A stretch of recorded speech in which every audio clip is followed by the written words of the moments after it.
Hi, All bud. right. And we are technically live, but you know how it takes a while for it to pick up. So I give it a couple of seconds. It's actually been a minute since I've done a live on my channel. Yeah. Glad What to happened? help you break the ice. How dare you? How dare I? I would wake up the next morning. I'm like, oh, yes. I would put it on. Nice long one. I'm like, oh, yeah, I'm cooking. I'm baking. In the background. It's fine. Don't exist anymore. I just have Mara's. It's fine. That's right. You have Mara's lives all the time now. All right. Hey, y'all. Hey. A lot of people here. Y'all bear with me as I remember how to do all the things here. Hopefully muscle memory will kick in. We can start with introductions.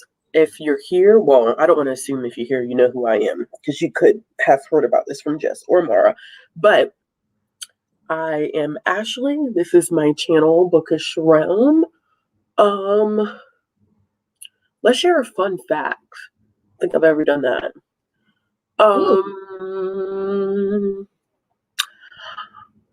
I would say that and then not have a fun fact. Okay, here goes one. I am classically trained to play the piano. You just be hiding secrets. A talented Hiding queen. secrets and talents. Dang. I can't go after that. Oh, yeah. So I'm Jess. This is Nigel, Booktube's favorite grump face. There you go. There he is. And a random fact, a fun fact. Well, since I was watching Bad Girls Club earlier, it made me remind that I did audition for Real World one time. There's a fun fact. Yeah, I did. I did not make it, obvi, but I did audition. Which season would it have been? Dang. I have no idea. It was like 2011, so a long time ago. Because they came to Columbia, and I was living in Columbia, South Carolina at the time. Yeah. Why were they in Columbia? Because it wasn't going to be there, so I don't remember what season was after that. But yeah, I guess I didn't act, wild enough or loud enough for them to select me, but it was fine. I'm Mara. I'm from the Booktube channel Books Like Whoa. I'm trying to think if I'm secretly trained in anything or have a reality show past. I do. Oh no, I do have a reality show fact. When I was in college, made it to the auditions for College Jeopardy. What? Of course you would. Secret lives. Can I just tell you, I kicked ass. So I think it was either Fatphobia or the fact that I was like one of the younger ones there is why I didn't get on. Or maybe they just didn't like me. I never thought about that. They probably just didn't like my personality, but no. Oh, the secret lives of booktubers. Yes. Right? Right? Isn't that crazy? Okay. So as you all saw from the title, the thumbnail, we are here to talk a little bit about beauty standards on Booktube. Now, I think that some of the things that we may talk about today can be applicable to any community on YouTube, or even real life situations, but Booktube is all of our experiences, and we've been talking about it for a little while, so we're like, why not just go ahead and have a live show? So I guess we can start off with the question of what is your perception of what beauty standards exist in the Booktube community? What do you think are some like not really discussed like criteria? Mara, or do you want me to? I feel like we should do like a word association. Like we should have like a whiteboard where we're like here, give me adjectives. I think I picture like a white, thin, late teens, early 20s blonde gal. Yes. When I pictured like a conventionally attractive or appealing booktuber. Mm-hmm. Same, and thinner. Really, and this is, I hope, like, none of this is to offend anyone, but like, you know, makeup looks great, very, you know, like very done up and ready, like a star for filming. Mm-hmm. And definitely on that, like, young, because I remember before starting, I felt like everyone was like early 20s, like no more than 25, and I was like, well, Not a wrinkle in sight. over 25. and then if you talk about like they're not a woman, then, you know, a conventionally attractive white male, are what I typically think about. Yeah. Lantern jaw, Lego jaw. Wow. So for me, I think I dig a little bit deeper. And like Jess said, when we're talking about this stuff, this is not a conversation that we're having right now to make anyone who fits within those categories to feel guilty about the way you look. We're not here to shame anybody. I think the purpose and intent of this conversation is to recognize the privilege that exists when you do fit into those categories. I know for me in this conversation, I heavily want to discuss what it's like being a Black woman in the booktube community, and I think that it can be applicable to being a Black woman in general, but especially when you're involved in the internet world, social media, so, you know, things like that. So for me, it's kind of along the same things as well. I think of younger, thin white women more so than white men, specifically in our community, not saying that there aren't men in our community, but I think white women particularly. I even get down to the nitty-gritty of hair.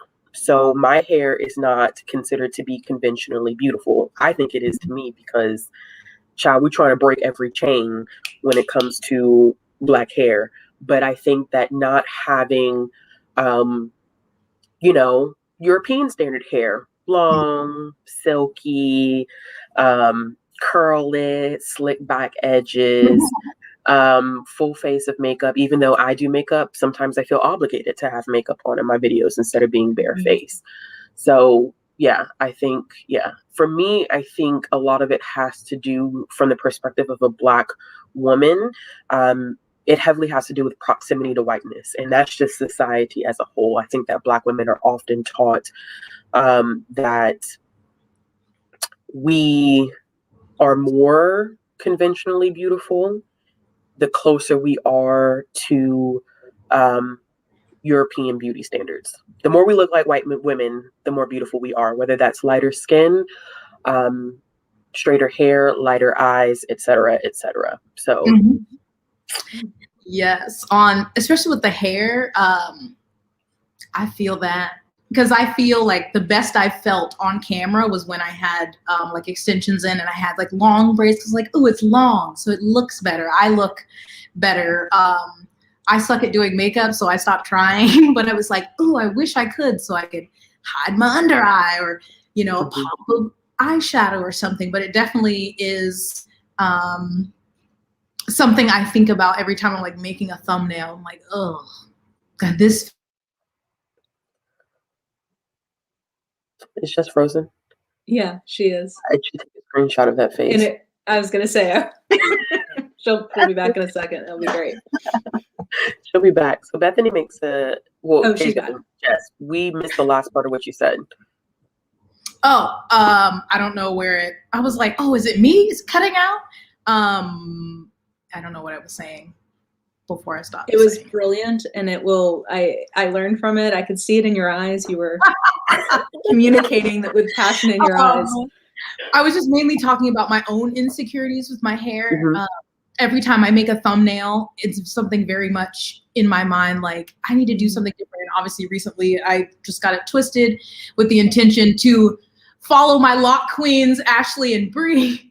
But I will lie. I'm not going to lie and say that I don't feel uncomfortable right now, because it looks very short, and obviously it's you just can see it, you know, it's not, I can't hide it. And so I'm trying, because I used to flat iron my hair back in the day till it was fried, and I always preferred that look. And it's been, you know, in the last several years that I've been like on this journey, but still, even like having natural hair, I've still been having bits of self-hatred. I'm not gonna lie. When I see people with really pretty, just other Black women with like, if they have a really nice weave or if they have a different texture than my hair is, pretty curls, because my hair is very kinky, so it's like literally looks like a spring, like a coil, and I still don't love it for me. I'm working on it, but I still don't love it. So every time, you know, I have to look at myself, which is often filming, I still have those insecurities, like I could look better and maybe this would attract more people to my channel. Yeah, I think that for me, when I started locking my hair, that was a huge insecurity. And I don't think people realize without that lived experience, it's kind of hard when you work in, or you're a part of a community that is very visual. You know, we're on a platform where it's all about looking at us, even though we want people to listen to what we're saying, it does become, what do you look like? So when I first started locking my hair, it was short. I actually what people don't tell you after you have kids is that your hair falls out. And like all of my edges, because your hormones are resettling, all of my edges like fell out, basically. So I kind of had like my hairline looked like it had receded. So even then, when I first started locking my hair, I was like, oh, this does not look good. I don't feel comfortable. But I think that goes back to everything that we've been conditioned to believe, particularly about Black hair. And there's nothing wrong. It's kind of, it's a tricky subject, because I don't want anyone to think either that Black women who like to manipulate their hair, whether they straighten it, whether they get relaxers, whether, they decide to wear wigs, it's not anything against Black women who do that. But for me personally, I think that we have been conditioned that is the only way that we look respectable, that me locking my hair was giving my middle finger to everyone who told me that that's the way that I had to operate. So yeah, it does. It is just, I feel that energy, because when my hair was like up to here, I was like, oh, this does not look good.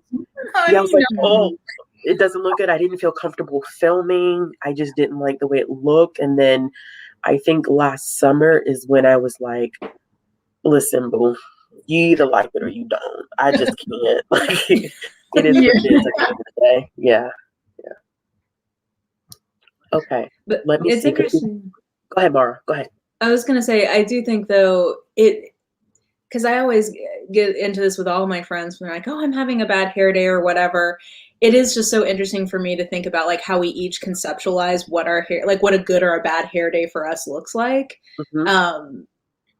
Because like, like I just got my hair cut literally right before this, and I put this up because I was like, oh, I don't like the way it's drying. The way she does my curls, I don't like it. So like I'll put it up because I don't like, but I'm sure if I let this down, none of you would have any second thought about the way my hair looks.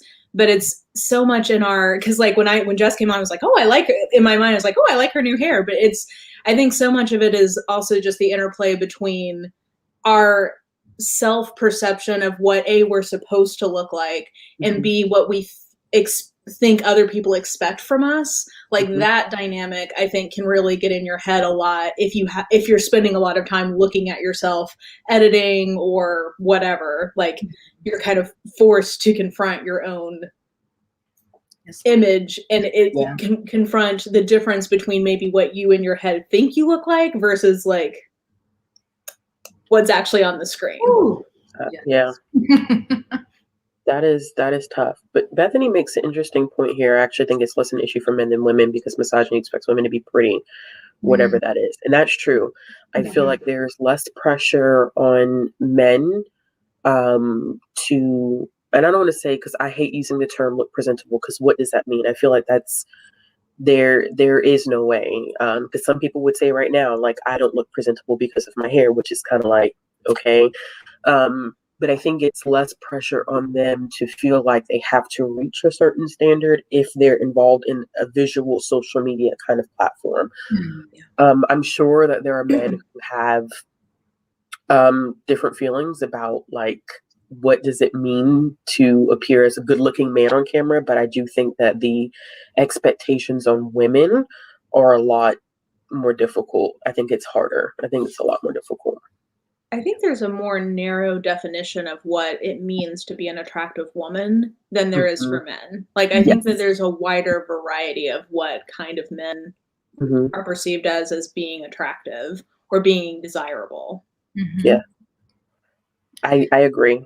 I feel like that's in real life too, because you know, I feel like in terms of like a man and a woman like dating or whatever, I feel like there's so much more hurdles for a woman to jump over for a man to find her attractive than a woman. You know, I feel like women, is not saying that we don't look for our partner, whoever it may be, to be attractive, but I feel like it's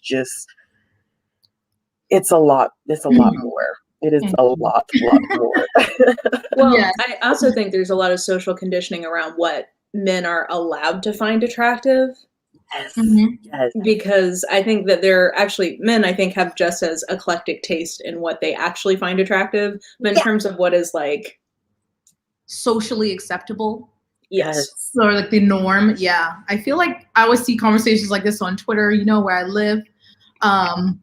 Or people, or it is always like a guy will tweet out something that women may be doing that he doesn't like. And women are like, why are we have to change all these things for you, but you won't clean up you live in a house with like a chair and a TV on a box stand, or you don't even wash your behind, but you're cardboard for a pillow and tweezed and all of these things. So I definitely feel like for women, it's like, well, you need to, even my mom says it's like, you need to have your nails done and you need to have makeup and all these things. She's like, you're grown now. Like when I got engaged, she was like, you have that ring, you need to keep your nails. I'm like, girl, please. Right? I like that stuff, but I don't have to do it. I mean, I'm obsessed right now with painting my nails, but if I want them to be raw, then I'll do it. Like, who cares? I can't even paint my nails. Okay. But yeah, so even just after this panorama, you can come over and I'll paint your nails. Yeah. Sleepover. Even, I guess it's just misogyny, for men, but also internalized, because some women think this about other women too. Like, why doesn't she, put herself to, or like, do herself up, look a little better, a little more presentable. I mean, I say it to myself, like, girl, let's do better. And then I don't. No, it's too much time. It is too much time. I think too that I think if for me, for instance, I do my makeup, I'm more of a lipstick person. I love playing with that. That's my jam. We're talking like the full face, like bronzer and I don't care. I don't care at all. First, I don't have the patience. I don't have the time. And I'm not waking up that early to do that. Okay. That extra 30 minutes is what I need. And it was funny because, I think that that changes when I'm doing YouTube. Like I have a coworker who, she does her makeup and it's beautiful. She loves it. And she'll come into work and she'll be like, yeah, I got to wake up 30 minutes extra to do my makeup. 30 minutes, girl, that 30 minutes is gold. And I won't do it in my actual, my personal life. But when I sit down for YouTube, I'm like, I got to do something with my face. I got to look somewhat presentable, as if my bare face is not presentable, although I have a bare face right now. And I feel like this doesn't look appealing for our community, which is not true, but it's one of those things I feel like is kind of ingrained within us. It is. And I think, I really like makeup. I really enjoy it. I find it relaxing. And if I have time to do it, then I like to put on a YouTube video and do it. But I don't know. I actually try to make it a point when I'm vlogging, especially, to show my raw face and all the, because I get comments sometimes of oh, your skin looks so whatever. And I'm like, okay, let's get you up close without the extra. And I think you will see that my face, it's just a normal face. I have, a sunspot, I have a blemish, whatever. It's just a face, like your face. It's morally neutral for it to have makeup or not have makeup. It's just about like, well, I will say the one thing, you guys saw me doing it, whenever I'm live streaming, I always put on makeup because I'm so self-conscious, like with the light coming in that like you literally just can't even see my face because I'm so white. So like that's my one thing of like I have to put lipstick on just so that you can see like my features from disappearing in the light. But other than that, I'm like, you know, it's just a face. It's fine. It's mine. I like it. It's not going anywhere. Salter. Makeup is terrible. Something with my wife not wearing it at all. I love it. We love to see it, man. I'm liking the vibes of that. My goodness gracious. This is a good point. Someone said maybe because I'm a smaller channel, but I never felt pressure to put on a full face of makeup for a video unless it's Get Ready With Me. Do you feel like the size of your channel plays a role in how you present yourself on camera? I feel like I've had these thoughts as I've grown that I need to do better, like because I'm honestly, and especially, I mean, I've mentioned this on my channel lately that I'm not really comfortable in my body right now because I've like had weight gain, whatever. And so usually I'm like right now, this is Andrew's sweatshirt. Like I literally go to his closet and I'm like, let me find something big and oversized to wear. But then I watch other people like, oh, they have a cute top or cute makeup. And so I have felt like as I'm growing, maybe you know, there are more people watching, I should do more, but then I don't. So I think about it though. I was the opposite. When I first started, I was so, and I saw some people in the comment mentioning that they felt hesitant to even start a channel because they were worried about the way they would look and being judged. And when I first started, I was so self-conscious about my weight. And I was so, because I'd been watching so much beauty YouTube, and there I feel like, I mean, fatphobia is a thing, period, but like even more so in a genre that's like focused on your looks. So I would do like full beat every video because I was worried. It was like me getting comfortable with the idea of being on camera as a fat person. I needed that as like a transition. But I think as time has gone on, and I think frankly, like, I mean, I'm only 4 years older, I guess, but I am 4 years older.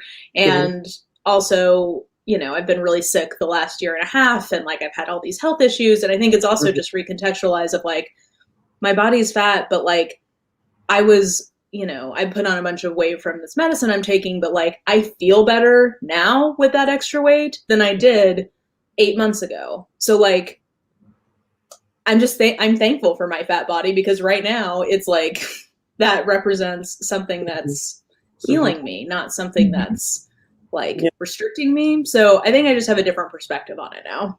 Yeah, I agree too. I think for me, I am fat plus size, whatever your preference is. No, at this point, there's not really many terms. I don't want to say I prefer fat, but I hope nobody who is plus size, overweight, whatever word they prefer. I don't mean that as a derogatory word. Yeah, for me, definitely not. It's, you know, I go with any term that you wanna use. But yeah, I think for me, it took a while to be on camera and know that, you know, I weighed more than the average booktuber. So that's not saying that I can't look cute, but you know, I'm not gonna sit in front of nobody's camera with no tube top on, and you know what I'm saying? Like, it just, I think that too, there is some unrecognized fatphobia that lives within this community. And I think that goes back to, I mean, we talk about different things. We've been talking about, you know, race a lot lately, but I always like to throw in the term like implicit bias, where you have those biases towards people who look different than you, whether that's in race, their hair type, their skin color, their weight, and you don't even realize it.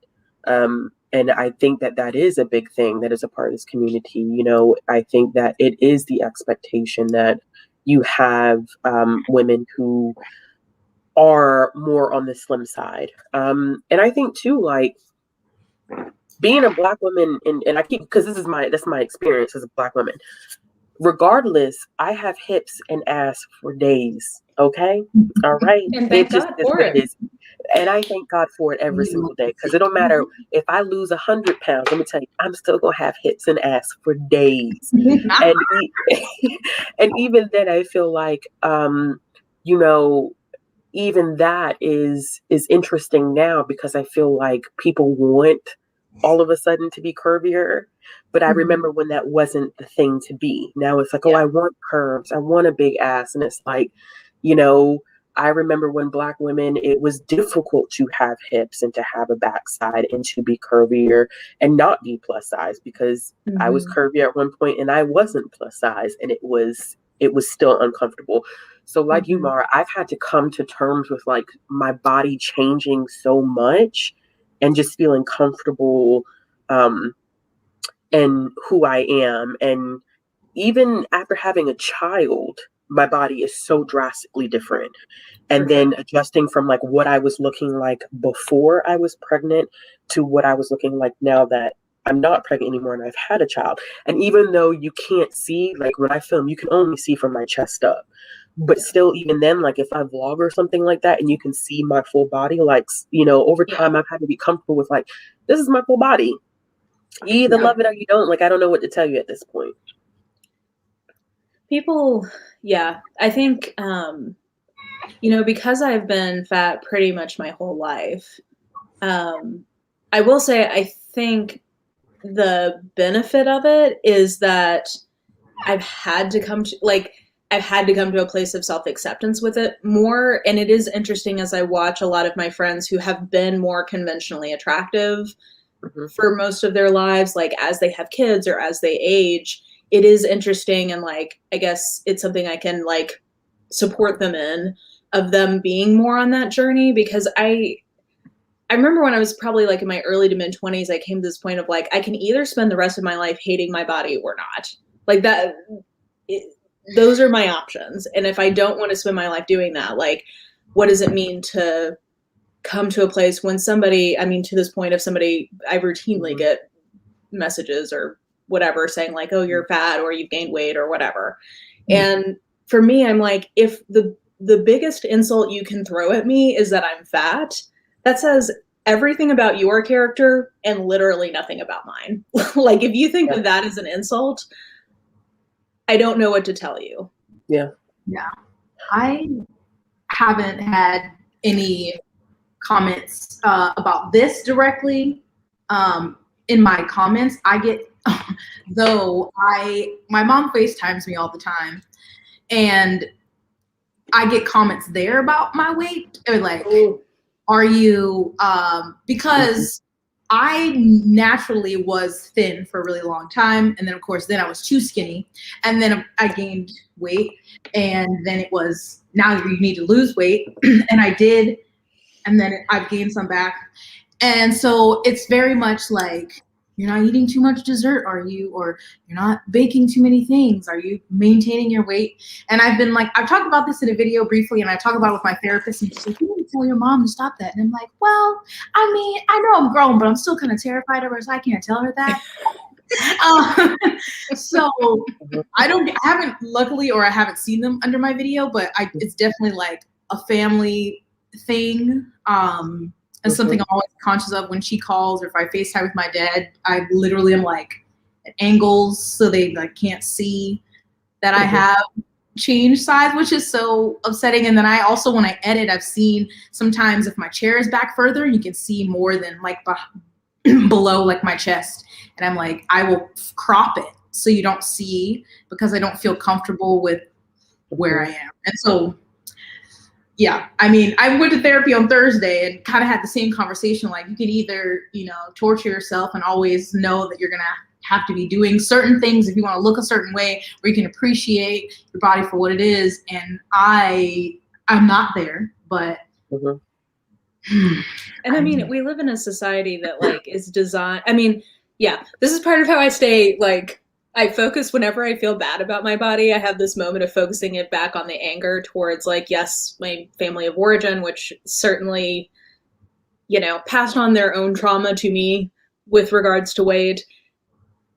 I wish they could have stopped that cycle, but didn't. But then also just like, it's exactly what you were describing, Jess. Like the goal especially for women and especially for Black women, is like, if we have an entire culture designed to just make you always feel like you're not enough, then you don't have time to be mad about the patriarchy or racism or like living your best life. It's like this entire industrial diet complex is just about like, there is no, you can never, like the whole point of a diet is that you will never actually be enough. Like, even if you're at your goal weight, then you need to get more shredded, or you need to do that. Like, there's literally nothing that you can do to meet a beauty standard, because the point of it is designed for you to always be striving and never reaching.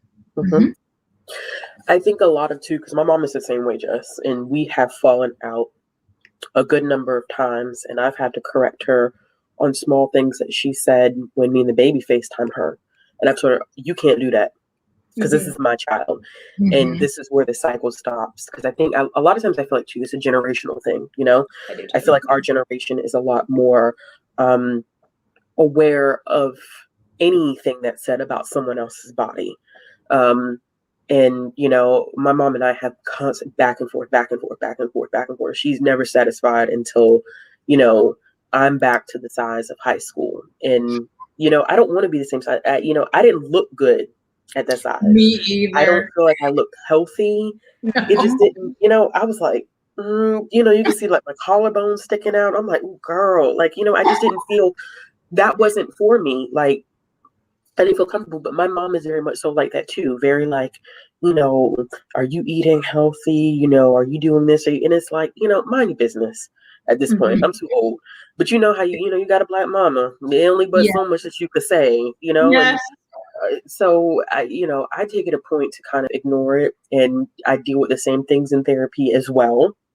So it is, I think family, especially a mother, can play a huge role in how someone could view themselves. But I have so with this comment, I've never gotten anything specifically said to me in terms of my weight, my hair, or my ethnicity in the negative. However, I do think that, and this is kind of going back to some things that have been happening over Twitter over the course of this past week, I do think that how I look and who I am gives people the leadway to feel like they can say whatever they want to say to me, even if it's not directly about my looks. I think because I am a Black woman, people feel like they can make comments on my videos regarding what I do and what I say that they wouldn't necessarily make on someone else's comments. Like, and this is probably far out there, I haven't really said anything about it, but the amount of comments that I get about the fact that I have ads on my videos is amazing. And I always want to ask, like, do you ask your faves, or do you tell your faves the same thing? Because we all do at this point. A lot of us are at this point are monetized. But I feel like because I am Black, I am a woman, and, you know, we could get into misogynoir and all of that stuff. People do feel like there's lines that they can cross with me because of those things.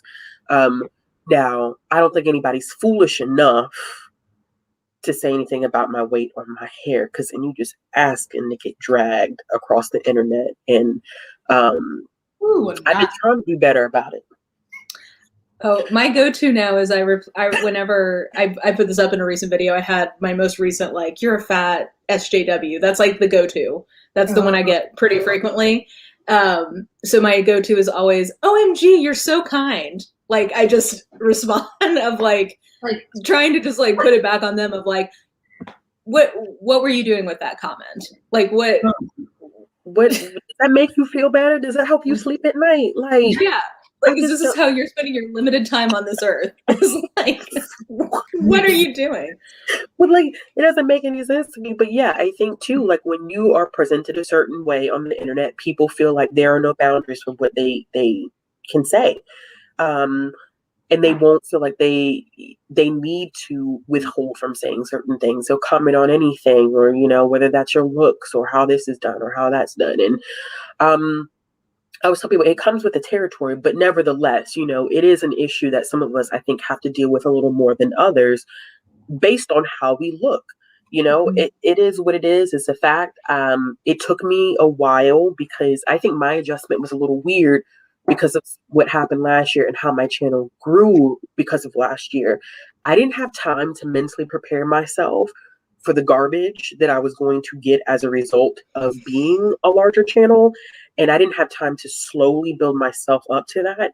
So I'm not gonna lie and say that at some points it hasn't been hard, because it has been, because it's like, dang, like, I didn't piss in your cornflakes this morning. I didn't do anything to you. Like, what's your problem? Like, you got an issue. Like, just don't watch my channel. Like, it's so simple. It's Just so simple. Like Lauren Hill said, it could all be so simple, baby. Right. It could all be so simple. Sit here and watch this but video. you'd rather make it hard. You would rather make it hard. And I just don't understand that. Like, but it does. It does. Because I saw someone comment or say that earlier, that people feel like when you put yourself out there that they have the right to, and they do. They do. But that's not to take away that it can mentally affect people.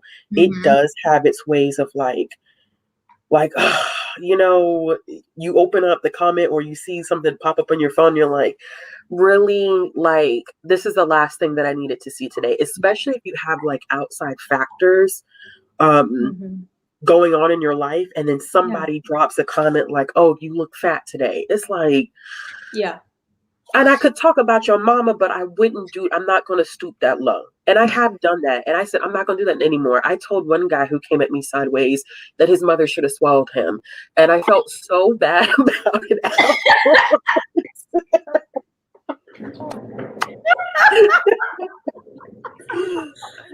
felt so bad about it afterwards. I was like, you know what? Let me just not. I'm just gonna block and keep it moving, because I literally was so fired up. I was like, yeah, and that's why your mama should have. Let's keep going. I wish I had the gumption. I tell you what, I stand.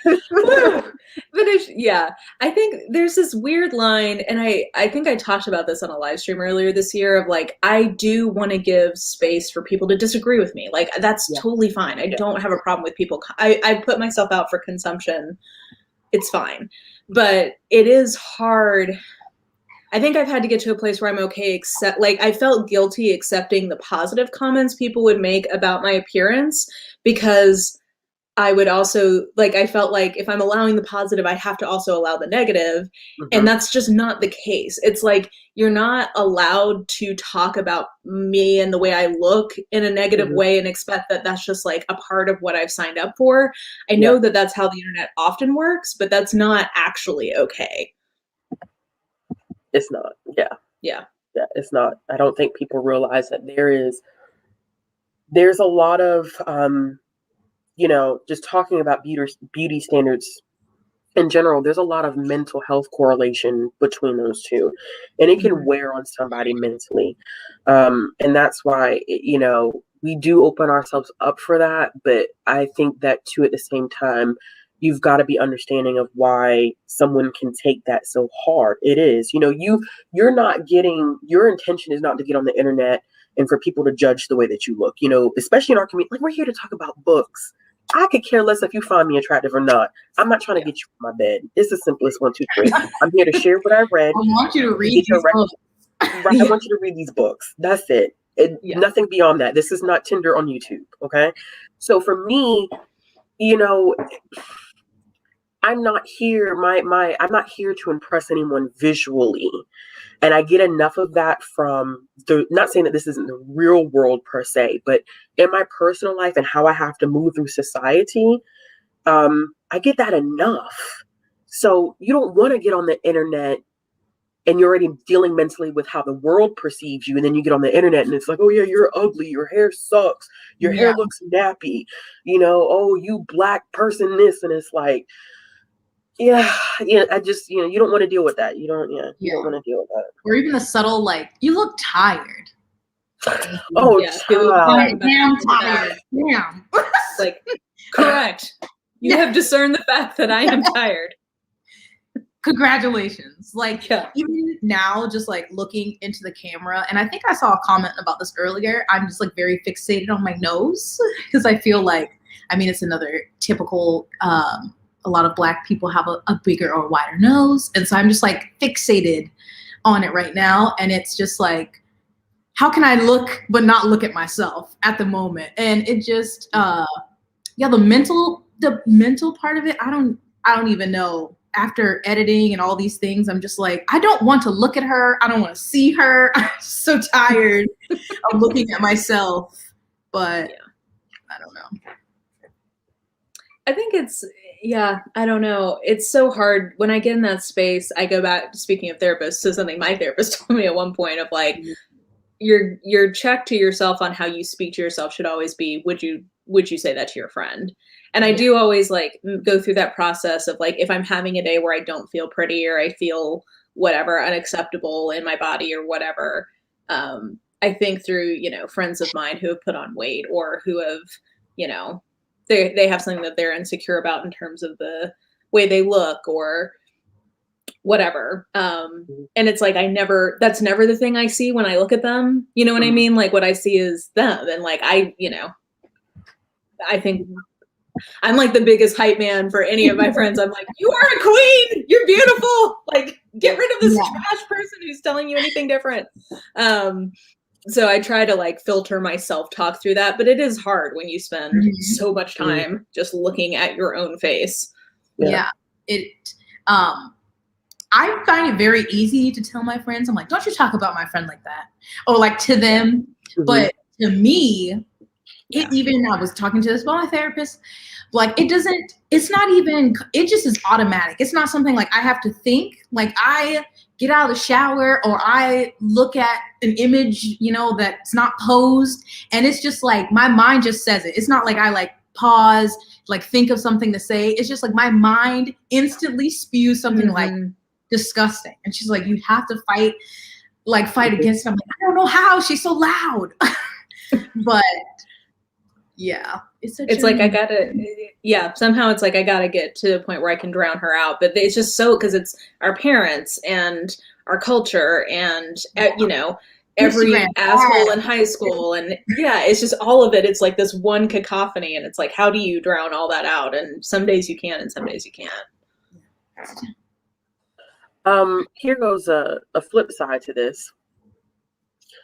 I have known people who fit conventional beauty standards who have struggled with people not thinking that they're intelligent when it comes to being a part of this community. And I think that's the other side of the coin is you can fit those conventional beauty standards, and then people feel like you don't have the intelligence to match that. And I have seen that. I haven't personally talked to anyone, but I have seen people complain. And there was an incident years ago where someone had made a comment, do you think all these pretty girls, I don't know if you remember that, Mara. That's what I was thinking of. I was like, okay. Yeah, there was a comment made somewhere along the lines of, and I'm going to misquote it because it was so long ago, about you don't think these pretty girls really sit around all day and read. So, I think there are issues too on both sides. And I have seen that as well. So that's kind of something interesting. That's one thing that I feel like I never get questioned on is my level of intelligence. Like I never do. But then I almost hate that there's kind of like this binary of if you're conventionally beautiful, you can't be smart. And if you aren't conventionally beautiful, you're probably like the smartest woman in the world. Yeah, so you just sit at home and read all day. I mean, I'm beautiful and smart, so I don't know where that's coming from, but there you go. Okay. But yeah, I mean, I just think I remember that incident so vividly. Actually, when it was like, and it was like the whole like, oh, you put on all this makeup, like basically conflating like if you wear makeup, if you know how to do your makeup, you can't also read books. Do you remember Read with Cindy or Now with Cindy? She made a hilarious parody of that when it happened, but it was just like sit down and go home. That was a minute ago, but that was an interesting point in Booktube. It was a very, very interesting point in Booktube community. Emma, I'm going to try to figure out what you mean by this. Just a very feel word about parents when talking about nonfiction. Do I feel like I have to be visually appealing when talking about fiction, but not so much when talking about nonfiction? Because I don't know if that's kind of the direction you're going in. I don't think it makes a difference to me either way. No. I don't feel like it makes a difference at all. Mm-mm. Y'all? No, I do the same thing for either video that I film. I've never thought about that.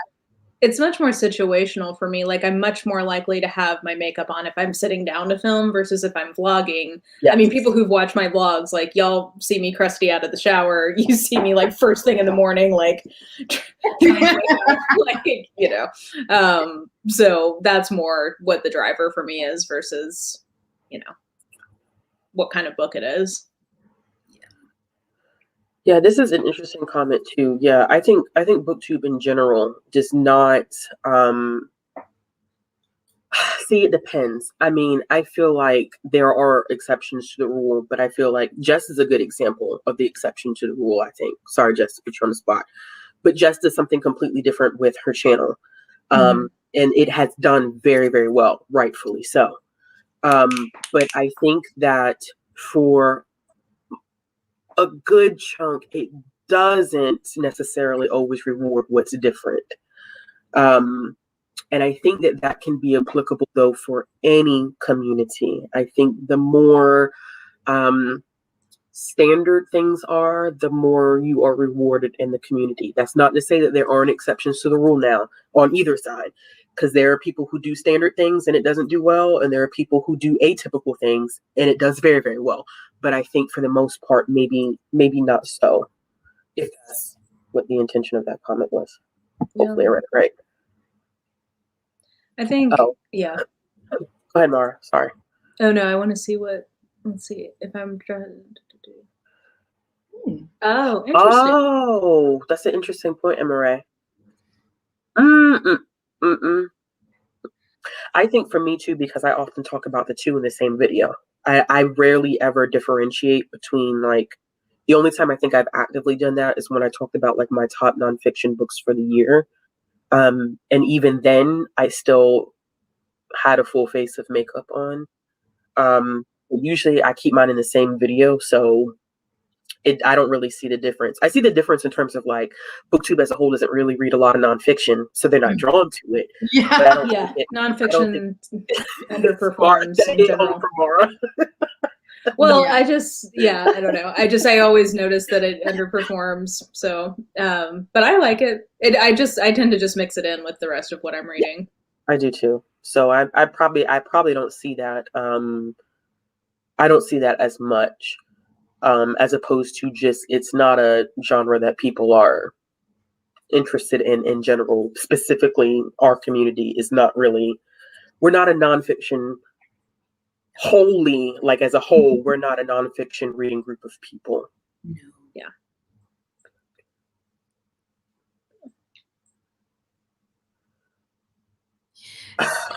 It just is just like appearance. I think also, if you also like what am I trying to think of? Not your physical appearance, and also, like, what's behind you and things like that, I think all go into your video, even if people don't think about it, because, you know, when I was looking up how to start a Booktube video, all these different things, and a lot of it's like thumbnail. It needs to be attention grabbing, so people want to click on it. Even if your title is something they're interested in, it's very much you're drawn to the image on the thumbnail and then clicking it.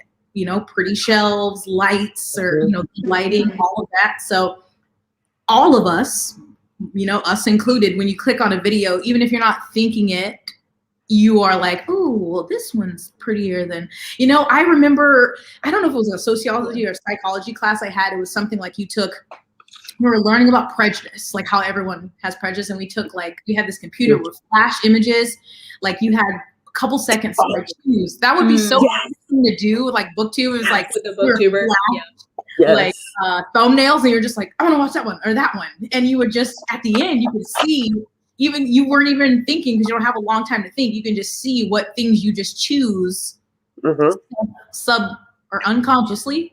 Yeah, I think 100%. I think too. What's Booktube's favorite word? Aesthetic. Problematic. Oh, aesthetic. Problematic is a close follow-up too. Yeah, problematic is, For a bunch of readers, we have a limited vocabulary. I swear we do sometimes. But we do not know some other words that we should. Listen, but sorry, I messed up. Aesthetic, which y'all have like, I hate that word. Heather called me out one day because I slipped up and used the word. But yeah, Booktube does have a certain aesthetic. There's a certain appeal. Yeah. That is, that ties into conventional beauty. It ties into lighting. It ties into what your bookshelves look like. It ties into what your makeup looks like.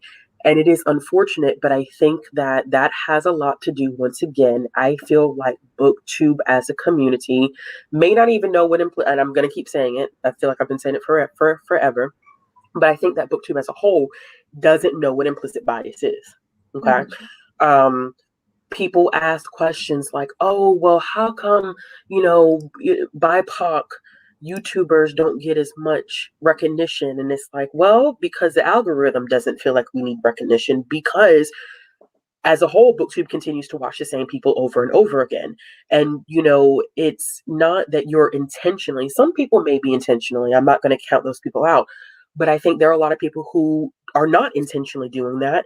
It's that you subconsciously are gravitating towards the same people. And if you don't know what your implicit biases are, you will continue to feed into them, because it is a subconscious thing. You're not even aware of the fact that you're doing it. It's just something that is there. Your first instinct may not to be to click on a video that has a Black woman, in the thumbnail. And it's not because you are inherently racist or you hate Black people or you hate Black women, but you have an implicit bias where you're not going to gravitate towards that. So all of that, to me, it comes full circle. All of that stuff is tied into each other. And until we as a community start to recognize what our implicit biases are, it's going to be cyclical. It's going to continue to happen over and over and over and over again, until something unfortunate happens to a marginalized community, and then Booktube goes and subscribes to everybody to feel like they've done their activism work for the day. I mean, this is something we've been talking about for years and years and years and years. But unless the work is done behind the scenes, I always say this. I love this community. I love the people that I've met. I have some great relationships with people in this community, but it's not going to change because we as a community are not changing ourselves individually. So yes, I think that the expectation firsthand for you probably, Sarah, is you're expecting to go and looking for someone talking about books. You're looking for recommendations. You're looking for discussions about books. But some people have not challenged those implicit biases yet. So while they may want to hear about books, they're also gravitating towards what they subconsciously like, which is often not people who are fat or plus size or overweight, not women of color. Like it is what it is. Women who don't have a certain type of hair texture because they haven't addressed it within themselves. So unfortunately, it's the same. Let's put it this way. Booktube complain, oh my God, Booktubers talk about the same books over and over. No, we don't. Oh my gosh. No, we really don't. We really don't. It comes down to who you're watching. And because you haven't checked yourself, you keep watching the same people over and over and over again. Because I watch Booktubers who talk about books that 99% of Booktube has never even heard of before. So you got to do that internal work first before you think, oh yeah, this should just automatically change for me. It's not at all. Shan't. Randomly, YouTube recommended, it was an old video from last year that it was like a panel on your channel, Ashley, and it was like the book, The Town Hall. I think it was like, yeah, that was a good one. And I was like, and so I watched it again, and I was like, oh, she's not lying. The same things are still going on. I mean, you were talking about implicit bias and all those things then, and people are asking, what can we do to change the algorithm? What can we do to support marginalized creators? And it's still the same question. So it's like, why do you keep asking? Like, do you want to change? No. Put it this way. YouTube thinks that I'm a Black gay man based on what it recommends me. So like, It's just So I don't know, like, if you're seeing the same people, there's a reason. Yeah, and I will admit, so when I first like started watching Booktube years ago, and I, saw the big channels that are pretty common that you see when you first discover Booktube, but I was like, I don't want to watch these. But I was like, I didn't go further than that, so I just kind of stopped watching it. And then came back years later and like find one person. And then if I found it was like a Black creator then recommended, I'd be like, ooh, here's another one. And then started realizing I would start typing in certain things I was looking for. Like maybe, some people are more advanced. I guess I was a little slow on how to figure out what to find. And then I was like, oh my gosh, look at there are Black people here. There are people who are over the age of 25 and started, years ago, I was like, well, I'm not going to do a YouTube channel. Ain't nobody Black talking about books. And even, this is going to sound so dumb, but so I'm from South Carolina. I grew up in Somerville. It was a small town. It's grown up bigger. We're talking after, but okay. Continue. Okay. And so my mom's family is from this really small town. We moved. And so she was the one who got out. And every time I went home or around other people, even Black people, was, oh, you talk so well. You talk white. You read all those books. You're so smart. So a lot of my upbringing, especially at the schools I went to, because my mom moved us to a district so we could go to a better school system. So it was predominantly white. For a long time, I didn't think a lot of Black people read as a Black person. And so I carried that for a long time. And then I started finding, I was like, oh my God, look at us. And then when I did find Black people who read, again, my ignorance, I was like, oh yeah. Cause like I heard Coldest Winter Ever and certain things. And like, I have a cousin who loves to read, but she only reads like street lit or like, like Black. And I was like, but I like fantasy and I like these things. And I was like, there's none of us. So you can, even here, me, Black lady, you can be ignorant if you want to and stay like, it's easy sometimes depending on your upbringing, people who you're around. And I was like, oh my God, look at us reading all these books. And now I'm enlightened. Well, it's just, we internalize our own oppression. You know what I mean? Like that's just, yeah. Name your ism. And there it is. Internalize sexism, internalize racism, internalize, homophobia, internalize whatever. Like, it's just, we all haven't, that's the thing, like implicit, people get so pressed when you're like, yeah, that's like a racist thing to say, or that's a whatever thing to say. It's just like, guys, it's all of us. None of us asked for this. We're all here together and we just got to try to like, make it a little bit better while we're here. That's like, it's all of us. Yes. Yeah. But you say that and people are like, oh, not me. And it's like, I couldn't be, but you can. Yeah. Never. Because we all are. Yes. Trust me. Y'all don't want to know who past Jessica was. She was never a Candace Owens, but she was not. Oh, child, please. Don't bring that name up in my presence. She was not here at this level of whatever you want to call it. And it has taken growth and knowing different people and putting myself in different situations and reading different things. So it's just like, I don't know. I don't think some people want to change. They just want to talk about it for some reason, like pretend, like say they do, but they don't want to see different. Yeah. This is a good comment. I'm coming to this South Carolina. I'm in Tennessee. If you think you're doing this without me, you're wrong. So, Izzy put that up. Yeah, Izzy said that. Oh man. I try to take it as a compliment because I know most people mean well. And again, for a long time in the past, because a lot of people be like, you don't have an accent. You don't talk like you're from here. Or you don't talk about like, I've had literally, because I used to wait tables for a long time. People be like, you don't sound like these people. Or like you don't, where are you from? And back then I used to be like, oh, I'm different. I'm different than other people. Look, I'm showing myself. I promise, I've shown people. But now I'm like, but I just am like, either thank you or just heart it or whatever, because I know people are most people I think are trying to be nice. So, But see, the flip side of it is I get comments, especially from men, saying you're pretentious or you think you're a know-it-all. You think, and To be fair, I am a know-it-all. They're not wrong about that, but they don't know that from the video. It's just because, like, I'm a woman who is well-spoken. So it's like, there's no way to win. It's like, yeah. I'm gonna ignore Salter's comment because I saw it out the corner of my eye and I almost lost my train of thought paying attention to him. I'm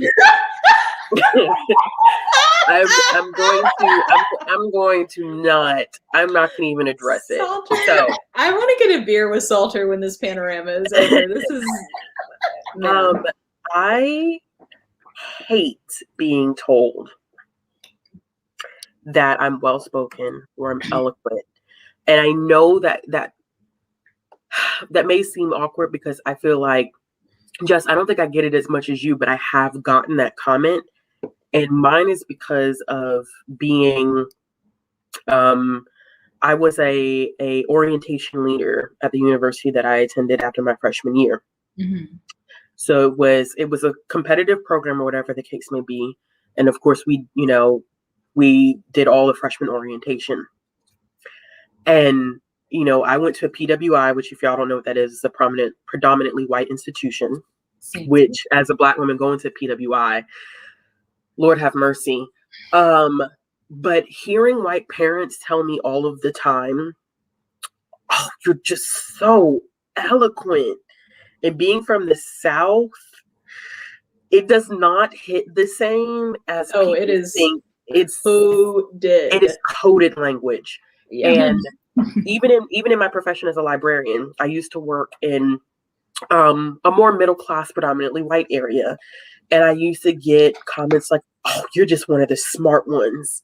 So comments like that, when we talk about microaggressions, I do not, and I know that not everyone has that as doesn't say that as as coded language, or they don't mean any harm. Some people have good intentions because they genuinely think, you're speaking so well, like this makes sense the way that you're saying it to me. And, it really is from a good place. But I think because I've been triggered so much by coded language that when I see that comment, once again, it's a trigger because are you saying that I really am an eloquent speaker, or are you saying that because you don't expect Black people to be able to have these conversations so well?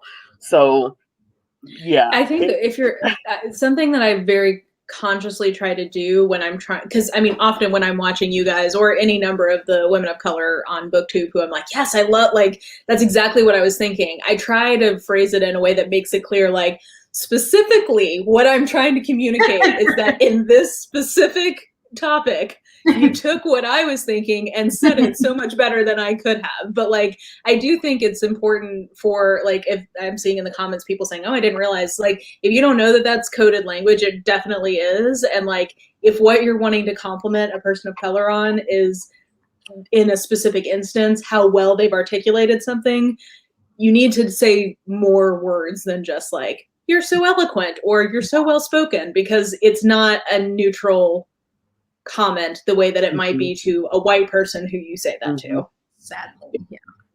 And like Jess was talking about, a lot of this stuff, and like Mara has said too, all of this is internalized stuff, y'all, too. Like, it reminds me of the study that they did. I'm probably going to get the date wrong because I think it was in the 40s is when they started it. I know they carried this study on continuously. They've done it numerous times all the way up into the 2000s, where they give Black and white children the option of a Black and white doll. And they ask them which one do they feel is pretty, which one do they feel like they want to be more like. So a lot of the ways in which we feel about ourselves,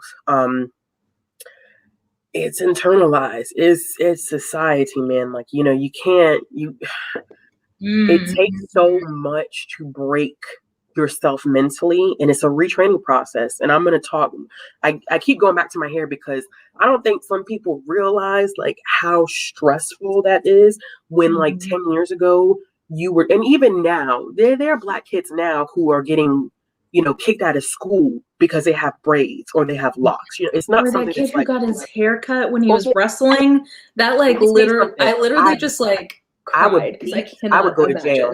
I would go to, if anybody ever touches my child's hair, I will beat your ass and I will take that charge. Yeah. At the end of the day, I think that people forget sometimes, like, this is stuff that's still going on. And it's hard to reteach and to break what society has taught you about yourself. I mean, still to this day, you know, thankfully I work in a place where what my hair looks like is of no consequence to them. They could care less. But I know where I live, it still is an issue. I can go, let's be honest, I go to Publix, okay? Publix. Now We just got a Publix. It's the talk of the town. There's certain groups that frequent Publix. Mm-hmm. Let's be honest, because Publix is expensive, but they got the best produce. And them pub subs. Right, and those subs. But I feel like I do feel like I still get looked at. Like, your hair looks dirty. You look unkept. And to have to break down that internalized thing, like, oh my gosh, this is not what society has taught me. My edges need to be slicked back. I need to have straight, long, wavy hair. That means I need to have a sew-in, or I need to be relaxing my hair, or I need to have a wig on. And if I don't have that, then I'm not beautiful. I'm not, this society does, to take all of that and to say, I really don't care. It's a lot. It takes, and it's not for everybody. Everybody is not at that point in their life. And that can be applicable to anything. You know, society tells us you have to be this certain size. Yep. To flip that on its head and say, I'm not going to be a size 2 because you tell me that I want to be a size 2. I'm going to do it because I want to do it, or I'm going to do whatever I want to do type of situation. You know what I'm saying? So like, there's so much energy and mental exhaustion that goes into reversing all of that. John Oliver just did I know last time we mentioned Good Hair by Chris Brock. Yes. John Oliver just did a segment about Black women's hair that I thought was a good like intro. Like if you're looking for like a 20-minute, like, here's all the ways that Black women are discriminated against and like made to feel less than because of the texture of their natural hair. Mm-hmm. Yeah, I am still the struggle. Yeah, it takes time. It takes a lot of time, and then you throw colorism in there, and that's a whole nother beast of its own. And I'm not, by terms of in the Black community, I'm not a dark-skinned woman. I'm kind of middle of the road. So I don't have the privilege of being light-skinned, and then I don't have the struggle of being dark-skinned. But I'm raising a child that is dark-skinned. So that it's so unfortunate. It's super unfortunate, and to have to kind of unteach everything that you've learned. And that's why I think it's so important. Like, we were talking about parents. For me, with my child being not only a Black woman, but being dark-skinned, I have to make sure that she doesn't fall into any of the traps that society has set for her. Not he's yelling at you. Yeah, Nigel Sasson.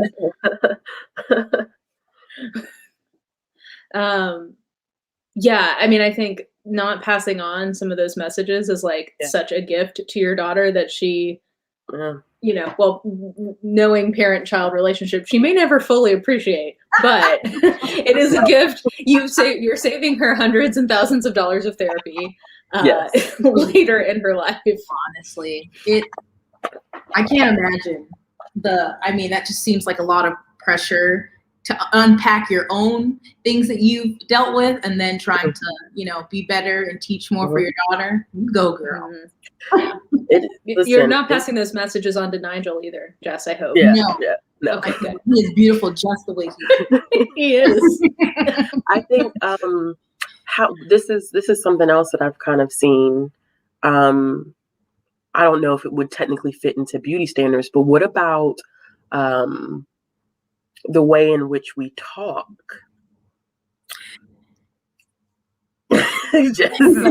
Switching. And earlier someone said, do you think people like having an accent affects? That's what I thought. feel like that probably can affect, especially like non-American or non-UK booktubers. I feel, because obviously I probably have an accent to people, but I mean, yes, because this is just normally how I talk, but then sometimes, there's that AAVE that gets thrown in there. Sometimes I'm like, do I need to edit? I say a lot of child, but I usually just leave it in there. And I'm like, you can do with it what you will. I'm going to call things raggedy. I'm going to say whatever. It's going to be a mix. But sometimes, it gets a little bit much. I'm like, okay, let's bring it on back. But most of the time, I think as time has gone on, I've become more comfortable to let more of that out in my videos. Because at first I was trying to be very, just more reserved and kind of hide some of the quirks, if you will, of my personality. But then as I became more comfortable and I grew, I was like, well, y'all just this is what you get. Yeah, so my mom is a Yankee. And my dad is a Southerner. And so when I was growing up, they very specifically tried to give me her accent rather than his.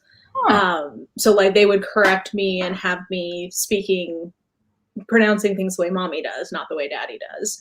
And so now that I'm back in the South, it comes out more, but I definitely notice sometimes when I'm editing of like, hey, you can tell that I was really serious and really trying to like communicate something specifically because I switched to making sure that my enunciation was very clear and I did not have any drawling and I did not use y'all.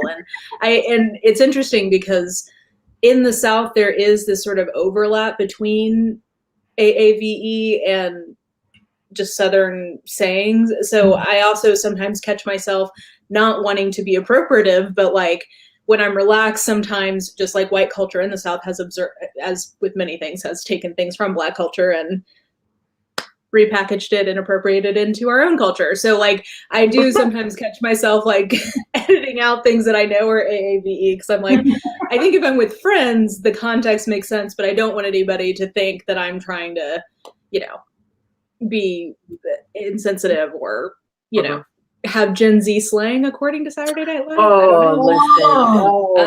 God. That was terrible. Who wrote that? Someone who's just not in touch with reality at all because apparently AAVE is Gen Z slang. And I think it does. I think my experience has been for a different reason, but that's all related to code switching, which I saw a Facebook post, y'all, where someone that was not Black or BIPOC was trying to, a white person, because if you're not BIPOC, hey, white person was saying how they've experienced code switching and how oppressive it's been. And I almost lost my mind. I don't know. Some people want to be oppressed so badly, and I'm trying to figure out why. Yeah, but I feel like I have stopped code switching as much on Booktube as I've done in the past. I've used to code switch a lot. And I don't code switch as much, but I feel like it is a thing. But I also feel like certain terms that are specifically AAVE are not considered code switching because pop culture has now taken them and has said that this is, like that video, is Gen Z slang. Yeah. So there are certain words that are AAVE that I typically would code switch for that I'm not code switching for, and people are not finding it to be awkward or funny because it's become a part of pop culture. But Booktube and I don't get along with this use of AAVE. While I do agree that it's less than other communities, there are certain things that Booktube does as a whole that I think everybody knows at this point Ashley just can't get down with because it's a lot of AAVE that is thrown around on Booktube, and people are not realizing that it's AAVE, like simple phrase. We love to see it. No, y'all, we don't. Okay. Yes. I'm just telling you and being honest and being transparent. Love to see it is AAVE. A lot of the terms like spilling the tea and stuff like that, that is from Black queer community.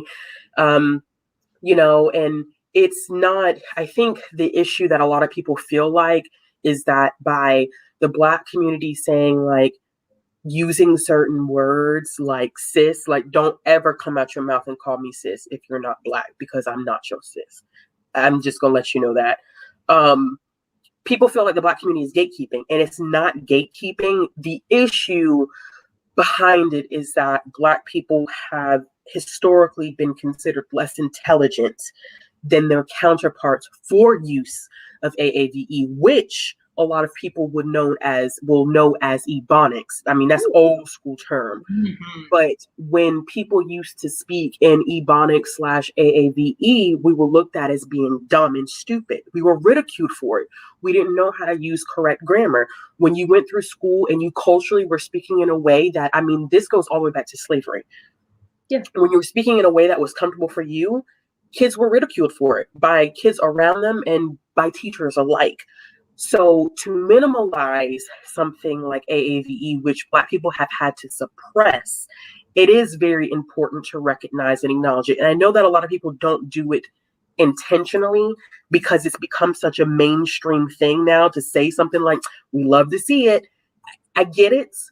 But I think that the historical part of me and my soul is like, I don't get it, and I don't love to see it, and I wish you would stop appropriating my culture, because it is, and even me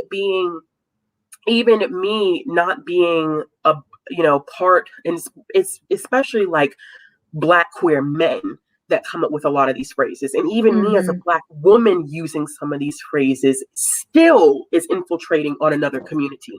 So for me, it's one of those things where I'm like, educate yourself, learn a little bit more, but I have stopped in terms of like visual appearance from gatekeeping myself and what feels natural to me.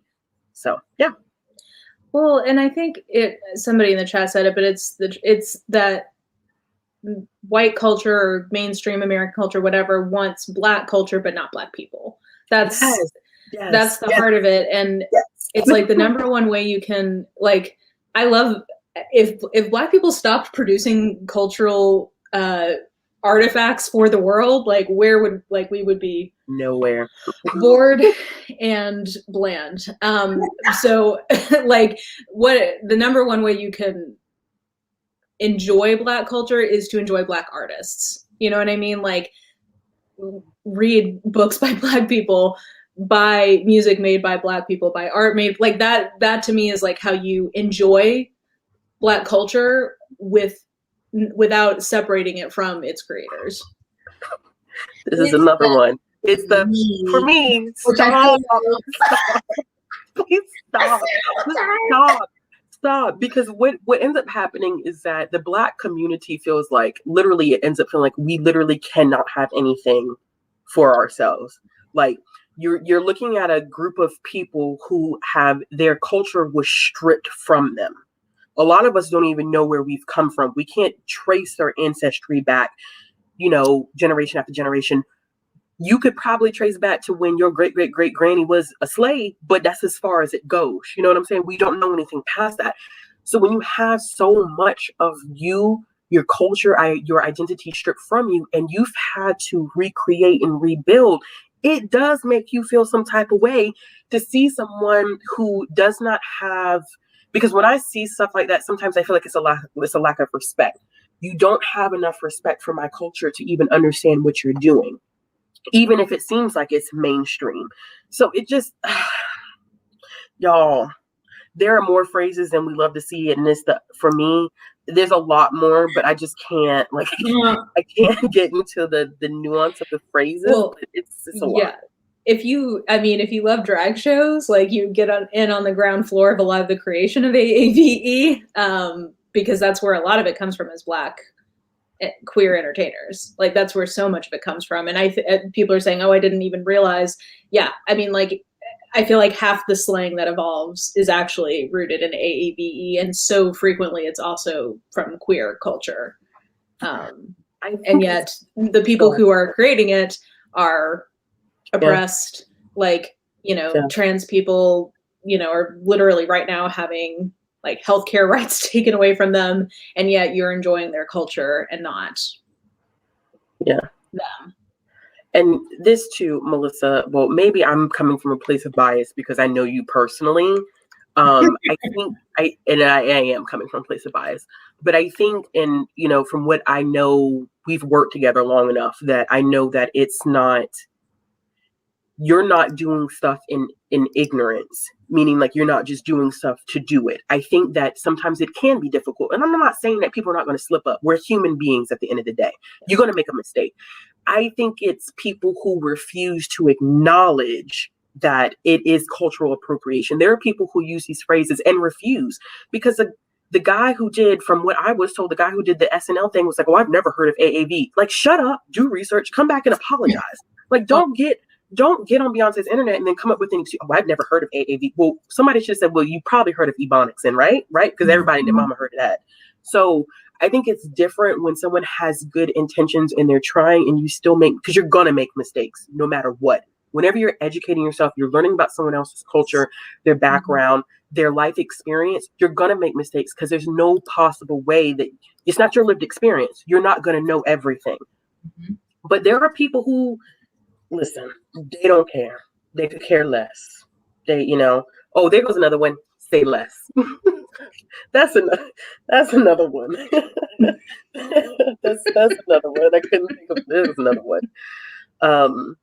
But yeah, this is a good point too. Yeah, that's true. Very, very true. Very, very, very true.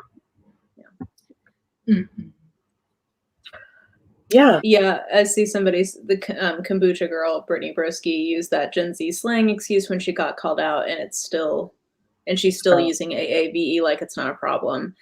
Yeah. And a lot of influencers are guilty of this. And I get, she mentioned some of the same things that I talked about, of like, in Southern slang, there is so much overlap between Southern slang and AAVE, but that doesn't make it less appropriative. It just means that it's more ingrained into our way of speaking. So, like, it may provide context of why you're particularly struggling with it, but it doesn't negate the fact that you're still being appropriative. Yeah, exactly. Oh, the struggle continues. Yeah. I was actually, Jess, I was going to ask you about this. Like, as your experience as an American abroad, like, do you find, like in Italy or in Sicily, that a lot of like people who are speaking English, that they're using AAVE because they just perceive it as American slang? Not really. And I honestly haven't socialized with that many people because I'm a hermit, and then also the person that pants pizza. The Pandora's box. But I haven't, because the people I had, like, spoken with that speak English, it's not been great English. I don't know. I feel like culturally, maybe it's just Sicily, they're just like also behind on things, like things that are like popular music or whatever here were like 5 years ago in the States. And I'm like, why is this going on now? They're like listening to Blue. Blue. Yeah. Yeah. Still listening. Yeah. Like My Bad Romance by Lady Gaga. What, like, y'all need to get with it. So I haven't had that many like English interactions like that. Other ones, other pleasant, unpleasant interactions, sure, but yeah.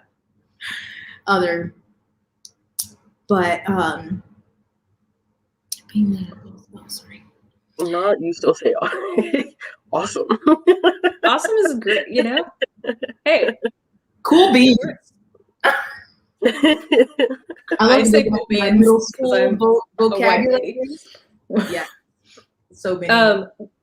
I just thought of actually a version of, sorry, to change topics a little bit, a version of beauty standards or sort of visual gatekeeping that I think Booktube has a different version of.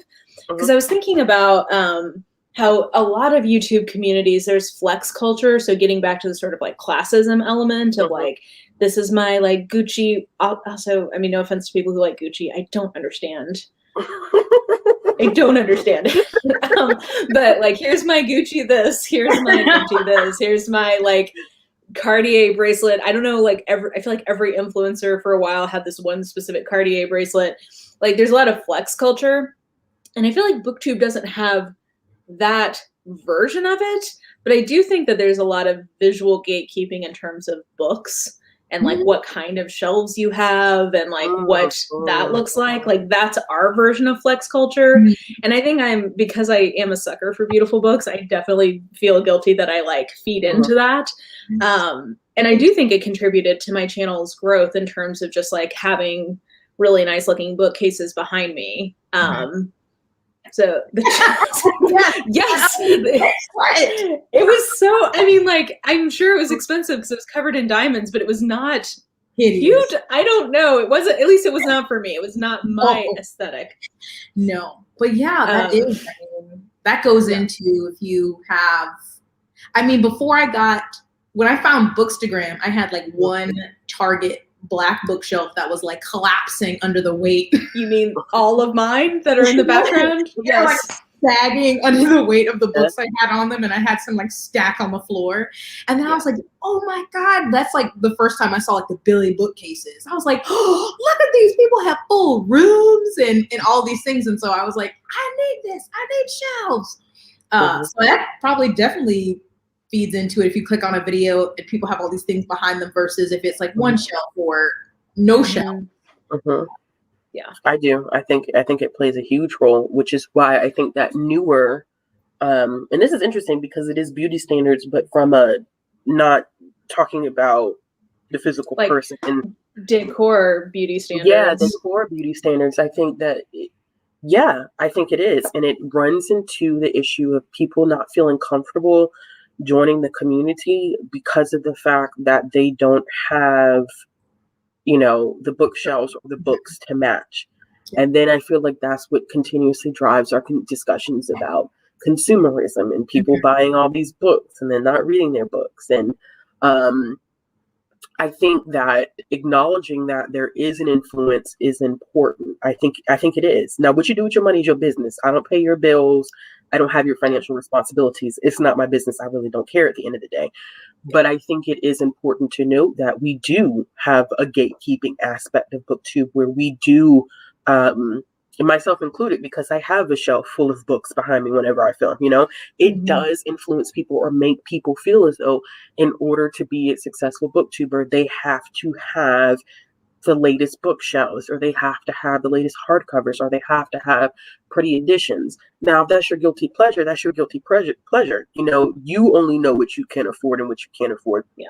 But I think it does. I really do think it's like, well, if I don't have this, I'm not going to make it. So. Yeah. And it's also like a self-fulfilling prophecy because the more my channel grows, like I try to take money from the channel and put it back into the channel. And one of the easiest ways for me to do that is to buy books. And then I also, I enjoy that as a form of patronage, etc. But like I don't know. I always kind of check in. I feel like once or twice a year with people like, do you still want to see book hauls? Like I like watching book hauls and I know people enjoy them, but like, I don't want to I don't want it as a flex. But I know that it will inevitably come off that way at some point. So I don't know. I know. I'm like, oh, wait, I got this from thrift books. Okay. Like I tried in my last one to be like, this one was free. This was a used one. Just even on, I don't know, just to say like, hey, I'm not buying these all brand new, which is if I could have, that's me. But I'm like, but wait. Yeah. I think it's two sides of the coin. I feel like if there's more open conversation about it instead of everybody trying to silence each other, then I don't feel like maybe it would be as bad, because at the end of the day, if someone can afford it, why is it your business? If they feel like they could keep their lights on or whatever, or even if they don't have, because not everybody in the Booktube community has the same financial responsibilities now. All of us are varied. Some of us are still in school and we have financial support. Some of us are child free, and some of us are child free. Those of us who have children are like, all right, now the budget says right here that I got about, this X I got amount. So here. exactly. I think it's very, very, very different for everyone. So it just, for me, I think it needs to be an open conversation of like, this is not a necessity to join. And I understand that it can feel like pressure. But also, if this is what you want to do with your extra money or the money that you have, who am I to tell you that you can't buy what you want to buy? It's I think either side, you shouldn't shut the other party down, but you have to acknowledge that at the end of the day, it does influence, it does feed into consumerism, and it's worth having a conversation about it. But we have this conversation about twice a year and not a damn thing gets solved. So everybody just goes home mad. Goes home mad, salty. You kind of tell me, you kind of be in my pockets and tell me how to spend my money, but I can't afford this book, so I got to go to the lot. Well, either way is fine. Like, there's nothing wrong with either. Just acknowledge that it does affect people. It really does affect people. That's why I feel kind of bad that you have to be like, oh yeah, I got this, but it's from thrift. You shouldn't have to be like, but it's from thrift. It's like, we all have to explain that. Privileges, and I think Bethany just did a video on different like privileges that people have on Booktube, and just like you said, we all just have different like my husband works and can afford, and then whatever I make from Booktube I can afford to buy books, and people just have all these different things. But it's like I try to be as open without just like telling you everything about my life and how I'm spending my money, but still kind of transparent, like it's about I think again, just getting into like generational trauma, like my parents were so, they both grew up with nothing. And so like growing up, I only ever really got used books except for like my birthday. So I feel now even like I have to justify why I'm getting new books. I'm like, no, I got this because I wanted this specific edition or because I had Amazon points or whatever. Like, that's why I got this one. But it's like, no, like I'm, You're like, except for all the toys that I buy for my cats that they inevitably don't play with. This is like my main, hobby that I want to spend money on. Yeah. Oh, this is an interesting comment. Well, I'm gonna don't forget this question, but I'm gonna put this one. We're not gonna answer this one, but not this one yet, but the other one. Do you feel like, in terms of like, I'm not going to use the A word, in terms of beauty of of your presentation, do you feel like video quality matters? Yes. Just even I looked at, I don't know if is it the Booktube drag queen? I can't remember. Reacted like to my earlier videos, and I was like, oh, just watching them, because like my sound was really low and you didn't have my setup, and so I was like, but sometimes I like can be interested, but maybe I can't hear the person or the lighting's not great. I definitely think quality matters, and that could be just also in like thumbnail, because maybe you don't even click on the video if maybe the thumbnail doesn't look great if it's a newer person. It definitely, people can lie, but it definitely plays into it. YouTube literally favors videos that are at least at 1080p. So like quite literally quality matters just from like what YouTube will favor. Yeah. So yeah, unfortunately, I don't know. It's just a reality. I don't really know what to do about that, but it's just, I think, a fact. It's a visual platform, So it's kind of one of those things where quality is going to play a big deal. And Booktube Goddess did the same thing for me. Like, I think it was one of my older videos where I had not had a camera yet, and then I think the second video was one of my newer ones, and I was like, cringe. You could tell that like the crispness of the video quality was completely different. So yeah, I think it does, unfortunately, because you're looking at a visual platform. Unfortunately, I don't know how else to put that. And like Mara said, YouTube literally does favor higher quality videos. Yeah, it does. Okay. Jen made this comment, which I think is interesting. I feel like, or maybe it's just a lot of the people that I follow use libraries, talk about books they're getting from the library, whether that's physical or or audiobooks, but maybe, I don't know. Because I mean, I use the library a lot. Yeah, especially for audiobooks. I think I don't get physical books from the library very much anymore because I'm just addicted to the low stakes of having something returned to the library without penalty from my People say that e-reader. all the time. So I don't remember to turn it in. No, you don't. Yeah, exactly. I'm just like, I need one less stressful thing in my life. So I just, the physical ones I don't do as often, but like, yeah, maybe people just don't see it because for ebooks, obviously I have to put up like the cover so you can't see like where it came from. But I'd say like a good, I don't know, 30 to 50% of ebooks or audiobooks I read are from the library. So and I've seen I love the library more recently, like people doing that. I try to say like, I got this from my library, or even if sometimes I own the book, I'll borrow the audio from my library or stuff like that. But I don't physically go because I cannot be pressed to turn that back.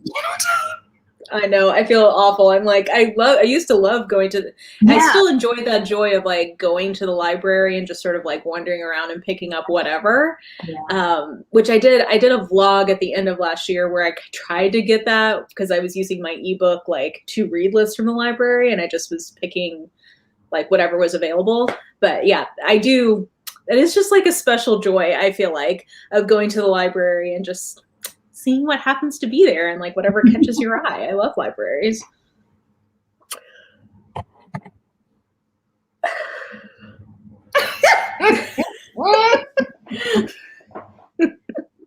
Be careful now. Speak, Deacon Ashley. This is your profession. This is my profession. Jen is also a librarian. I think that, as I think I've said many a times, is that this all it's a cycle. All of this is a cycle. I think that people feel like they must purchase their books because of those factors that kind of with the bookshelves and all of that stuff. I think that is a factor into this. I have actually seen a lot a booktuber. I've heard a booktuber say that they hate their library. Oh, but I remember that. But yes, this is pre-community, but yes, that was a strong word. But I also feel like that comes from a place of not understanding how libraries work. Okay. A lot of people will say that they don't go to their libraries or they don't use their libraries because their libraries don't have anything, not realizing that by being a patron to their library, they can help change that. I think the lack of awareness and education behind libraries, how library systems work, and how much advocacy has to happen in order for libraries to continue to function the way that they're functioning right now, leads to this feeling of it appears that booktubers are not library-friendly folks. The pandemic pushed a lot of people to not being able to, get their physical books the same way that they would have in the past. So some people had no option. There's also a layer of this when we start talking about our international friends in the community who may not have access to a library at all. Then once again, international funding and stuff like that works a little different than in the States. And even within the States, depending on whether you're funded by a town, private investors, the state, the county, that all plays a role. But because for me as a librarian, I'm not saying that but see, I know the circles that I travel in, and I keep close to who I talk to. But I think there's it to some degree outside of who I know in the community, there is a lack of awareness about libraries. So people are not as engaged with their libraries as I think that they could be. And I don't think that in certain parts of our community, libraries have that much respect. because it's all about ownership. It's about putting those books on the shelves, not like, you know what, maybe I should try this book out at the library first if I have access, because access is a huge thing too. You can't fault someone for not using their library if it's an accessibility issue. And in some places, and for some people in our community, accessibility is a huge thing. In a perfect world where someone has access to their library, you know, and they're just not using it, I think sometimes it is an educational part of it. I don't know if I feel like people hate it as opposed to it's ignorance. And ignorance is not derogatory. It means without, you don't have the knowledge. And I like I said, I've only heard one person say literally that they hated their library. Oh God, that hurt my heart. But yeah, that was that hurt my feelings a lot. But once again, even with that individual, I felt like it was specifically related to their experience and not necessarily knowing that when your library doesn't have the stuff that you want, sometimes you have to petition those with the power in order for them to get what you want. Because there's only but so much that librarians have within their power. Our funding is not within our power. At least from my system, it's not within our power. That's tax money. I can't, it depends on whether people pay their taxes or not. That boils down to budgets. Do we have enough money? Because salaries, palms have got to be greased at the end of the day. So do we have enough money to purchase X, Y, and Z books? Or do we have money left over?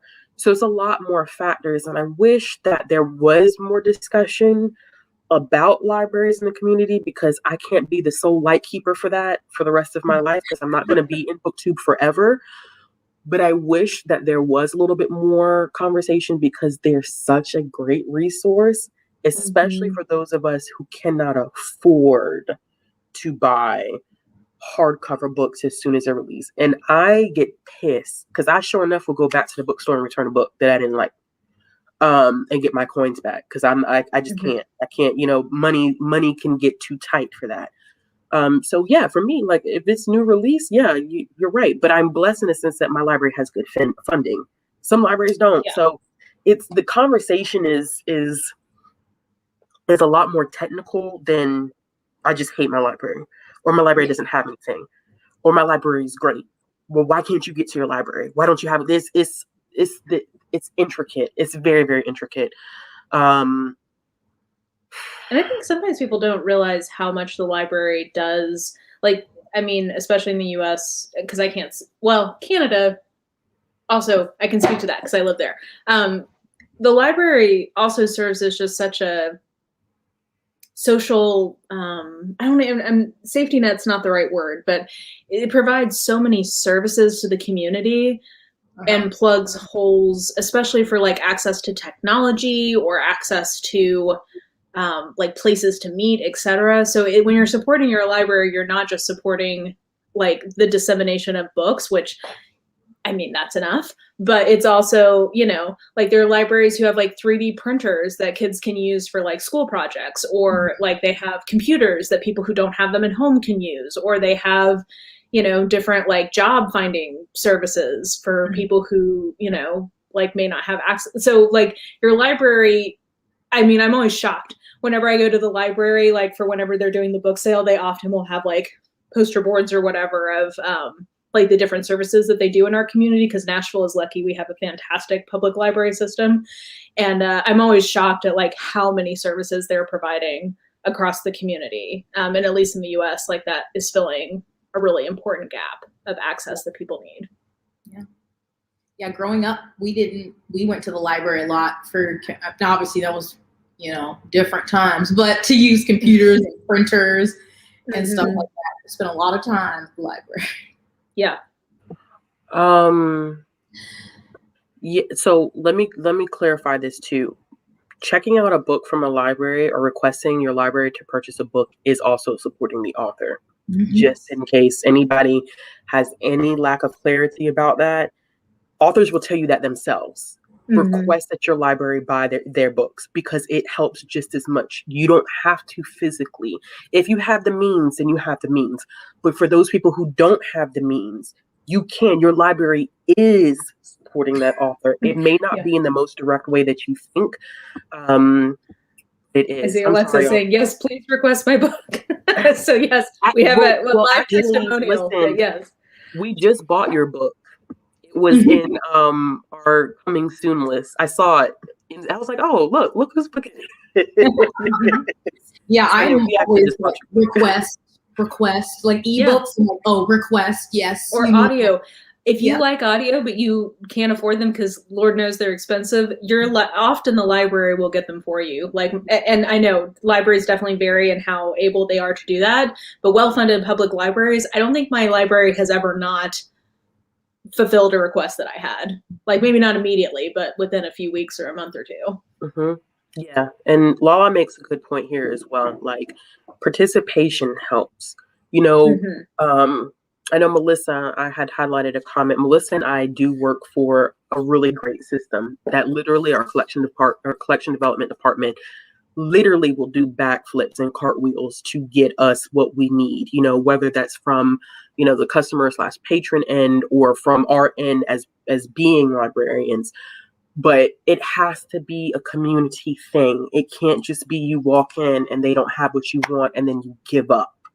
It sometimes they may not be able to. I mean, as much as I've gotten yeses, there have been a couple of times when I've gotten a no, and that's just the way that it works. But you know, I just want people, you know, like this. It's so much. It's so much more than that. It's a lot more than just a black and white type of thing. Yeah, and also check out, like, I don't know if every public library system does this. I'm sure they don't, but especially in like bigger cities, or if like you have a big city nearby you, my library often has, I think, like at least twice a year, a series of lectures or a series of like authors coming to speak about things. So that's also like free and cool. And I mean, I know one of the ones they do is for the Southern Festival of Books. So like, I know that probably not every city has that, but yeah, like libraries have lots of really cool stuff, guys. Libraries are awesome. We just need more librarians on Booktube so they can take the pressure off Ashley. Well, or you could be a Goodreads librarian and get yelled at if you put a book up too quickly. Someone. Sorry, and this is not community. I'm done. Yes. So most libraries do have what they typically call like a friends group, or some places have a foundation group where they look for their job is to fundraise. So there are ways, like if you feel the need to know, like, oh, I know that this, you know, certain community of libraries is struggling, they'll take your coins. And I mean, no library gonna turn you down and say, no, we can't take that. Are you willing to write that check? They're gonna say yes, you will take, and that's because there are aspects where like they need that money, because a lot of the programming that you see, you know, stuff like that, that's stuff that has to be paid for. So yeah, if you wanted to, I would just, and most libraries, when they on their website, they will have a section dedicated to their friends group or their foundation group, and it will be, do you want to donate? So I want to be a friend of the library. Yeah, I want to be a friend of the library. Yeah, like yeah, definitely. I know somebody asked a question, I can't find it now, about whether every state has like a fee associated with out of state residents, or if you're not from that community. Yeah. That I think varies. that they were from North Carolina, and I had that same issue when I lived in North Carolina, and they kicked me out of their library system like the second they realized I had moved.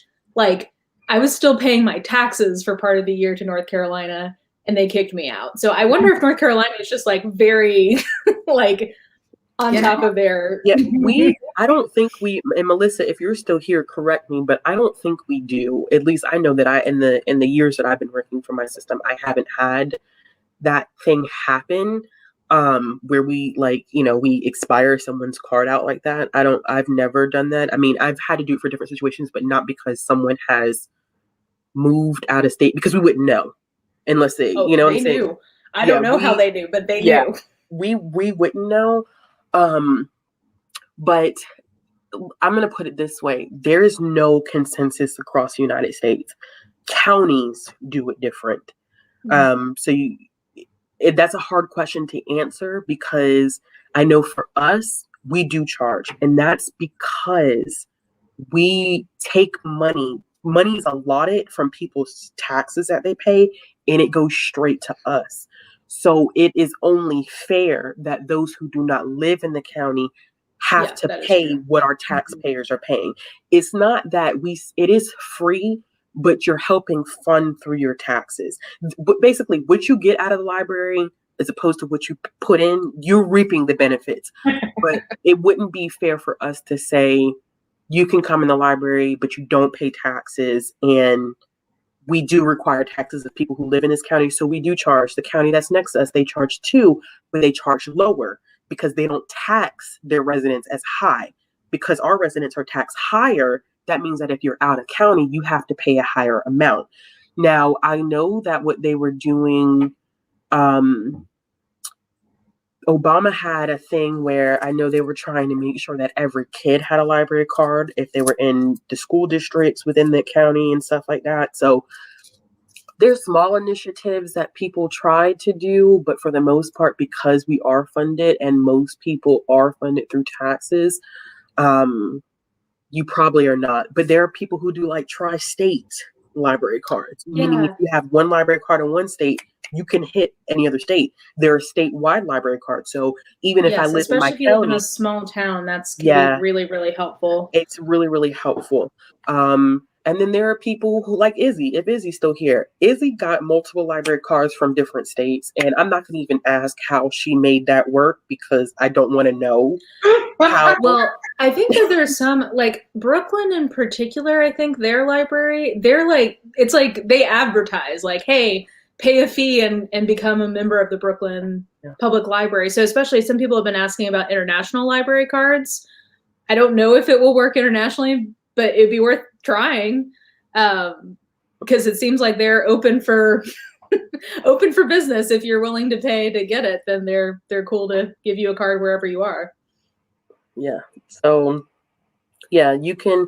I mean, you can. Sometimes you can. Sometimes, sometimes the fees are low enough where if it's a year, $20, $30 for an entire year of service is not, and I'm saying it's not a bad deal, but I don't know everybody's level of affordability because $20 for an entire year could be stretching pennies for someone. I've been there.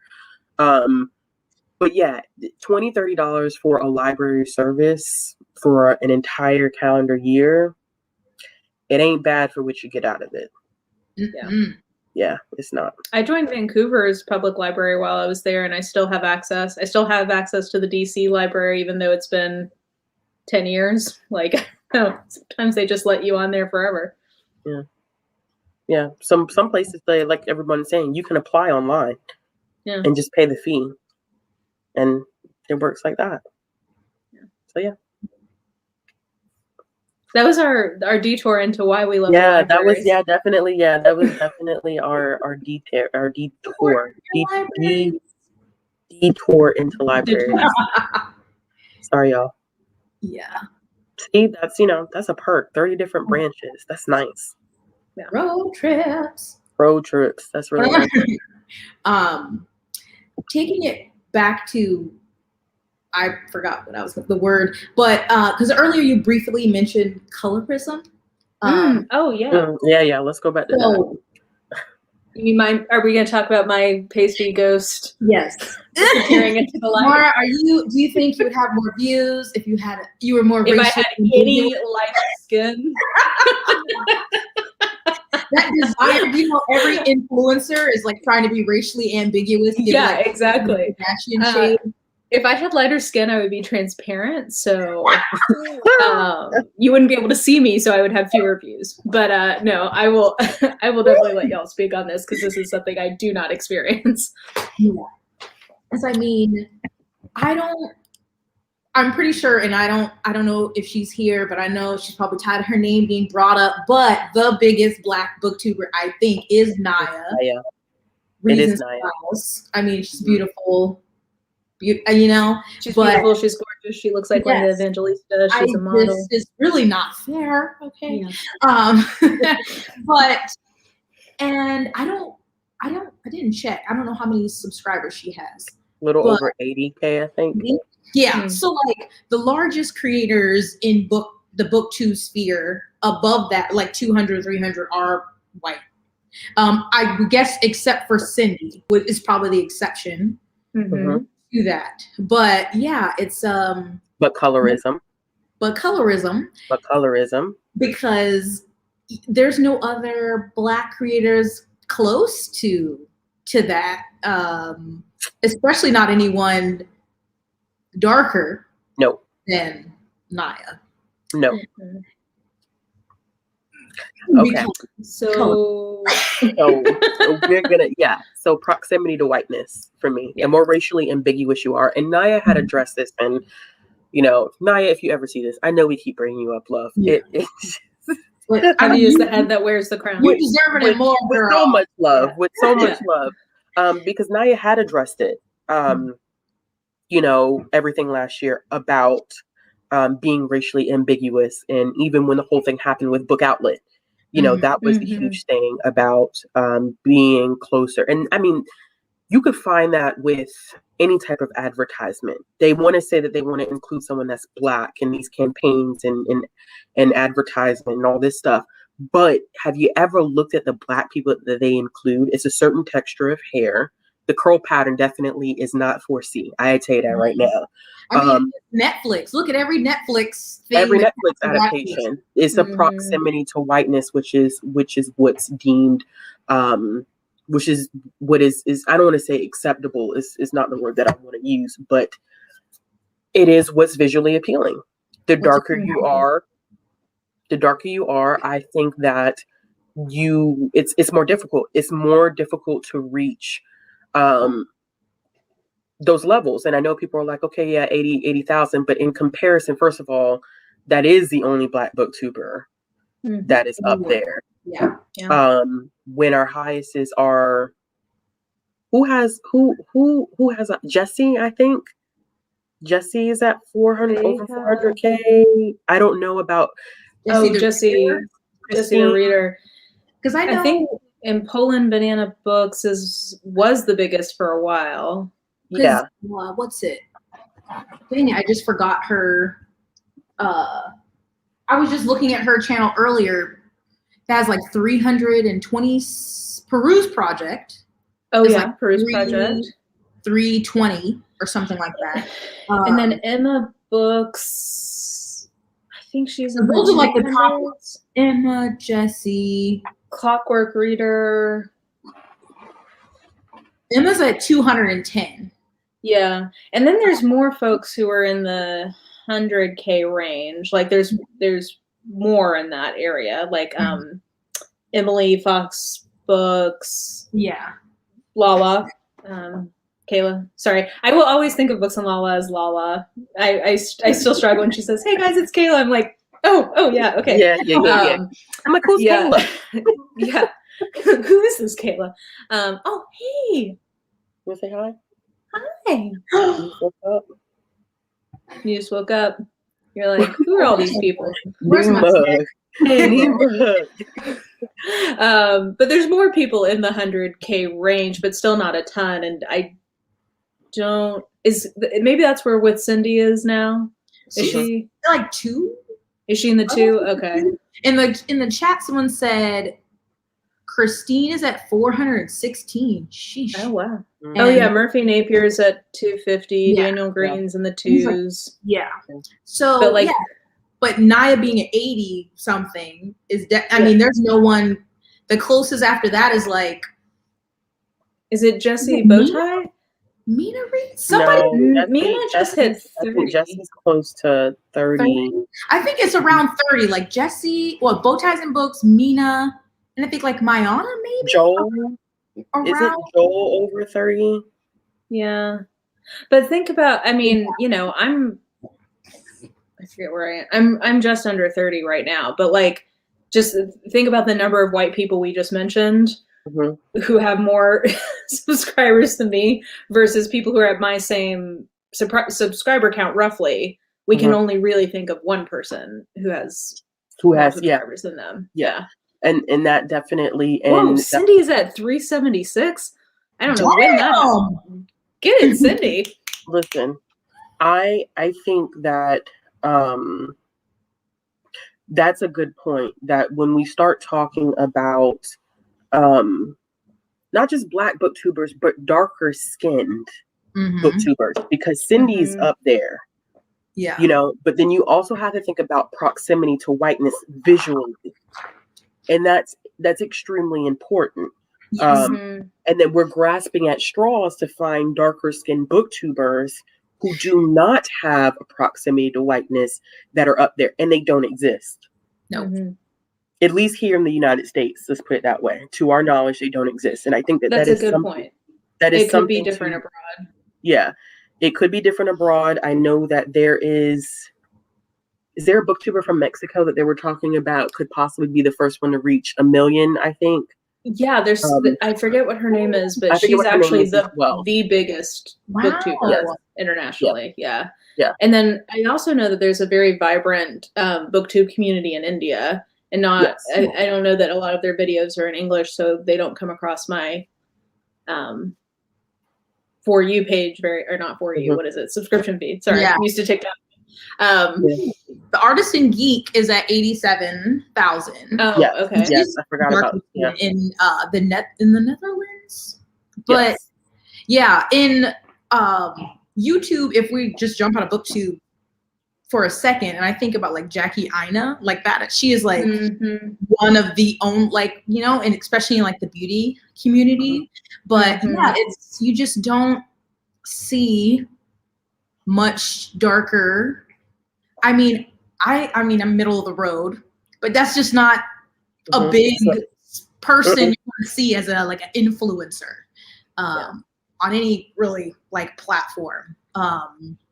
Because of all the reasons we've mentioned, or people who aren't straight size, they're usually smaller or have had maybe a modification or something, but all those reasons, body size, hair, features, maybe the way they speak, all of those things. And I wonder, I've obviously not the same as some other, because I've had this, never would have thought this growth would happen as quickly as it did. And so I just think about when it'll taper off, it will eventually. Not like I don't appreciate, love it, it has its pluses and minuses, but I wonder when that'll stop, and that I would have to change something about myself in order to move forward, if that makes sense. But I was thinking to do. So I always like to play this game of how big should a channel be? How in theory. So in theory, your channel will be stable when you're consistently getting 10% of your subscribers watching a video. So if you consistently had, 5,000 views a video, in theory, that means your stable subscriber count would be around 50,000. So Jess, I think you got room to grow, baby. I've seen those numbers on that video. So I think I'm well, again, no shade to Naya, but competition, capitalism, Jess is coming for you. Don't let me get a good wig, girl. Wow. Wow. Wow. No comment. I'm sorry, Deacon. I'm sorry. But it is interesting. Sorry, just as a side note, because I see people sometimes complaining about the number of views they get, and then I look at their subscriber count, and I'm like, you're doing great. I'm like, there's nothing off here. So I think a lot of that, and sorry to kind of stay in that moment, I think too that has to do with the algorithm really pushing some people who are kind of at the same subscriber count as others. I know somebody in the community who has 80,000 subscribers, and they get around the same view count that I get. I think that I don't know why people are trying to, first of all, it's artificial intelligence. There's only but so much, babe, I can't see my own head. So I'm going to move you up here. Okay. All right.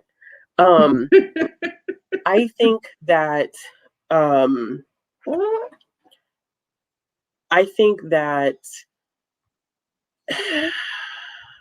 that goes back to trying to figure out like why you're even here. Mm-hmm. Okay, you can get down then. Because I think that I understand the want and the need sometimes to kind of have those numbers that match. But sometimes it works for other people and sometimes it doesn't. I feel like there's a stroke of luck that's involved. Now it looks like you're the one that's talking and not me. She's got a lot to say. Always has a lot to say. Always. Yeah. And I mean, it's so just to clarify, like we're talking about numbers. For the one part, I'm just like a nerd about numbers. I'm fascinated by how YouTube, that's a whole other thing. But also I think what we're trying to talk about is like, hey, this idea of numbers relative to colorism, like we can kind of have an empirical measure of how that plays out in Booktube. Because in theory, for the percentage of Booktube creators who are Black or who have darker skin, I would expect there to be more channels, at least at Naya's size, if not more. Yes.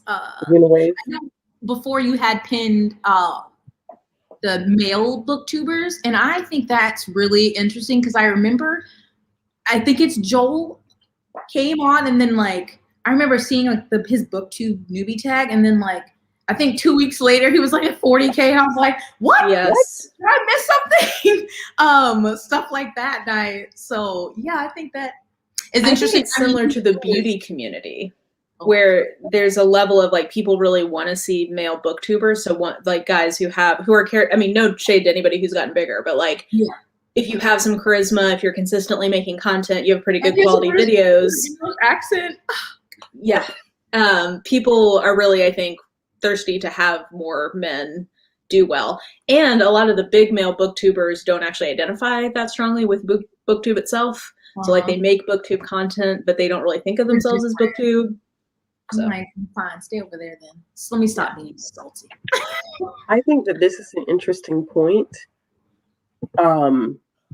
Because I think that it's all of it put together.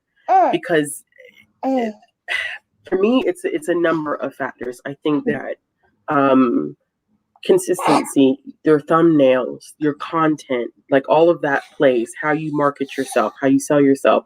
But then there are factors that you cannot change. How you look, whether you're BIPOC, whether you're fat or whether you're slim, whether you read what Booktube reads or not. You know what I'm saying? There's a lot of factors that play into it. Well, I know you're trying to talk, but you know, it's hard for me. I feel like I'm talking to the back of your head. But I feel like sometimes there's aspects of it too that you can't, there's nothing that you can do about it, you know? And that's why I feel like I guess we'll talk about this a little bit too, Mara, on Thursday on Bethany's channel. I think that that's where things can get extremely tricky and can lead to other issues if you're not careful. But I'll save that for Thursday about how the algorithm and YouTube as a whole, and even sometimes Booktube, does not reward keeping your head above water at times.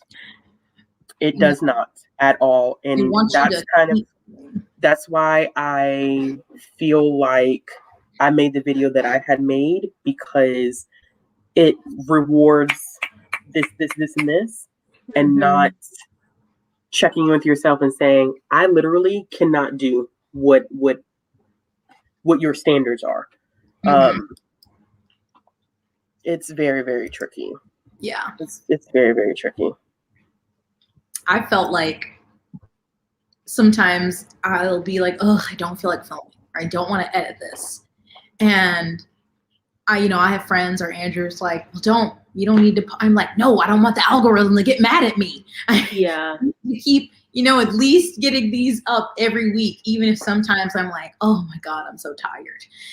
And I'm always flying by the seat of my pants and never planning in advance. But yeah, I mean, my thing, I was like, I'm going to do at least one video every week for a year. And then if I'm not enjoying it or whatever, I'm going to quit. And then obviously it's taken off. But sometimes I'm like, God, I really don't want to do this week. But I'm like, no.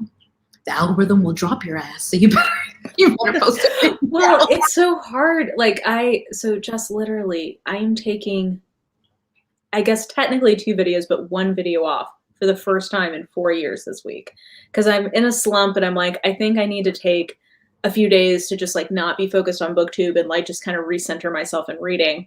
And the amount of just like self-talk I have, some of it is because I'm a Virgo moon / Enneagram 1, but like just the amount of self-talk of like, it's okay to take a break. Yeah. Like it's okay if you need literally just a few days off. Yes. Because I'm also working on this big video essay for next Sunday. And like, I just want to spend time working on that. And like the whole, anyway, I'm literally self-justifying talking to you as if you like, I don't even know. No, but I do it all the time. I'm like, it's okay. You don't need 3 videos this week. And I feel like you're in a weird pressure situation. And like, I've been tempted to do this for you a few times and I've never done it, where I also feel like people are constantly trying to direct your content, Jess. Like I see people adding you and I know it's always coming from a place of like, oh, I want to see what Jess has to say about this. But I think that also creates a weird pressure dynamic for you where like, I don't know. I would guess that you probably sometimes feel like, well, I have to do this or else I'm going to be, disappointing people or whatever. But like, I think you should do what you want to do it. I try, or sometimes I'm like, ooh, because I've had all these other ideas and I'm like, okay, well, if this calms down, then I can do this week. I have more time. And it'll be like, it never comes down. I was filming I was like, wait till the last minute. So I would film on Monday, which was so chaotic. And so now I've started to film earlier so I can have more time to edit it. And if things happen, they just have to wait. But I've gotten to like Sunday and I'm like, oh, okay. No, like maybe there's little things but I'm like, it can wait. I'll bring it up later. And then something always happens. And somebody tags me and I'm like, well, God dang it. People stay on their bullshit and Jess has to write again. Or sometimes it's certain things or someone's saying something and I'm like, have felt the pressure of if I don't say something, it looks like maybe I'm favoring somebody over calling someone else out. And so I'm like, well, okay, let me say this. So yeah, it's interesting. It's stressful, man. You are you are doing us a service, but I recognize the cost that I think it probably comes to your own. To show you what you might want to do to branch out on your channel, but also like just the pressure of like trying to be fair to all of your children. Oh, so many children. I love you all. Because I've been talking with different people, like my friends and stuff, like you need to put up like some kind of boundaries or have a certain place where everybody sends. Because, I get DMs on Instagram, Twitter, I get emails, comments, and I'm just like, I don't know how to, I don't want to cut myself off, and say, my DMs are closed, don't send me things. But then also sometimes it's just like, I can't. I had to set boundaries of like, I so appreciate when people send me emails or send me DMs, like asking me one-on-one questions. Cause I know it's coming from a place of wanting to engage. Like I appreciate it, but it's just got to be too much for me. Like I couldn't, I'm like, if you want to talk to me in my comments. Like that's where I'm like, really long emails with people's thoughts, which I appreciate. Sometimes I do, I'm just like, when I was getting my hair twisted, I'm like, okay, I'm gonna reply to emails right now. Some of them are from early March. I'm sorry. I gave up. I don't know how long. I try my best right now, and it is what it is. Yeah. Well, you're doing great, Jess. You are doing great. Nigel had opposable thumbs. He could help me more, but did you have one? Gosh. I think too that it's good to appreciate someone's content without trying to impose it on the entire community. I think sometimes, and this is not against all viewers or viewers in general, because I feel like the people who view my channel are very supportive of anything and everything that I do, which I greatly appreciate. But sometimes I see things where people are like, oh, I wish booktubers would need to do this, or I'm tired of them making filler content, or da-da-da-da. And my issue with that is that you don't know what's going on behind that screen. You don't know if mentally that is all that person is capable of doing at that time. You don't know what they could possibly be going through. So when I see things like that, for me, it almost feels like it's a lack of empathy sometimes coming from, That's where we always viewers. come back, is empathy. It's a lack of empathy, because if I throw up a book haul because it's the easiest thing for me to film in that moment, like, don't complain about that. At the end of the day, I mean, I don't, let me rephrase it, because I don't want to say, because you have a right to complain, but I think there's a way to give constructive feedback without dogging on someone because they're not making the content that you want to see. Because a lot of times when I see stuff like that, I'm going to say, well, why don't you get behind the camera and make the content that you want to see sometimes? Because even for me, like, for instance, and I keep going back to this video because it's super important to me, no one knew what I was dealing with for a month. You couldn't see it. I was still putting up content. I was still on lives. You had no idea what I had going on in my background. So the fact that I had started slowing down on content, I mean, for anybody, it could be like, oh, she's just busy. But I had real life stuff going on in the background.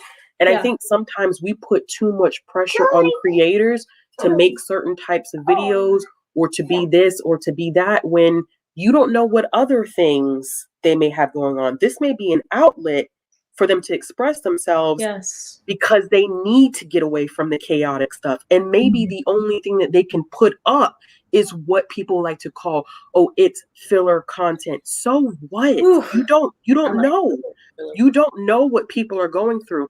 And that's the one thing about this community that I do not like, from a viewer standpoint and from a creator standpoint, is the fact that it's so much judgment and so much trash talking about what people put up, because it's not what viewers want to see. And I don't want to get ugly and say you should get behind a camera then and see what it's like. But sometimes being transparent, I feel that way, because you don't know what it takes, not just, the physical aspect of sitting in front of a camera and filming and editing and uploading, but what other people have going on in their personal lives. I put up a video. You don't know me.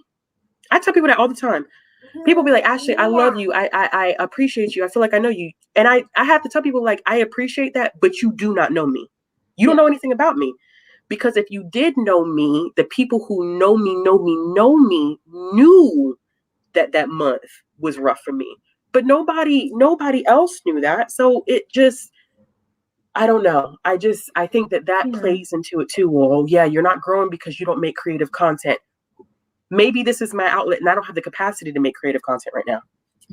Did anybody ever think about, you know what I'm saying? It's like, if it's not a job, I mean, I like growing because I like games and I like to feel like I'm getting points on the scoreboard, which is not a healthy mindset, but I can't help it. But like, this is my hobby. I do this for fun. Like, not everybody is trying to be, pulling banana books. Like, some of us are just trying to have, fun. Like, if you have 5,000 to 10,000 people who are following you and like watching your stuff, that's like amazing. That's crazy. That's awesome. Like, I don't know.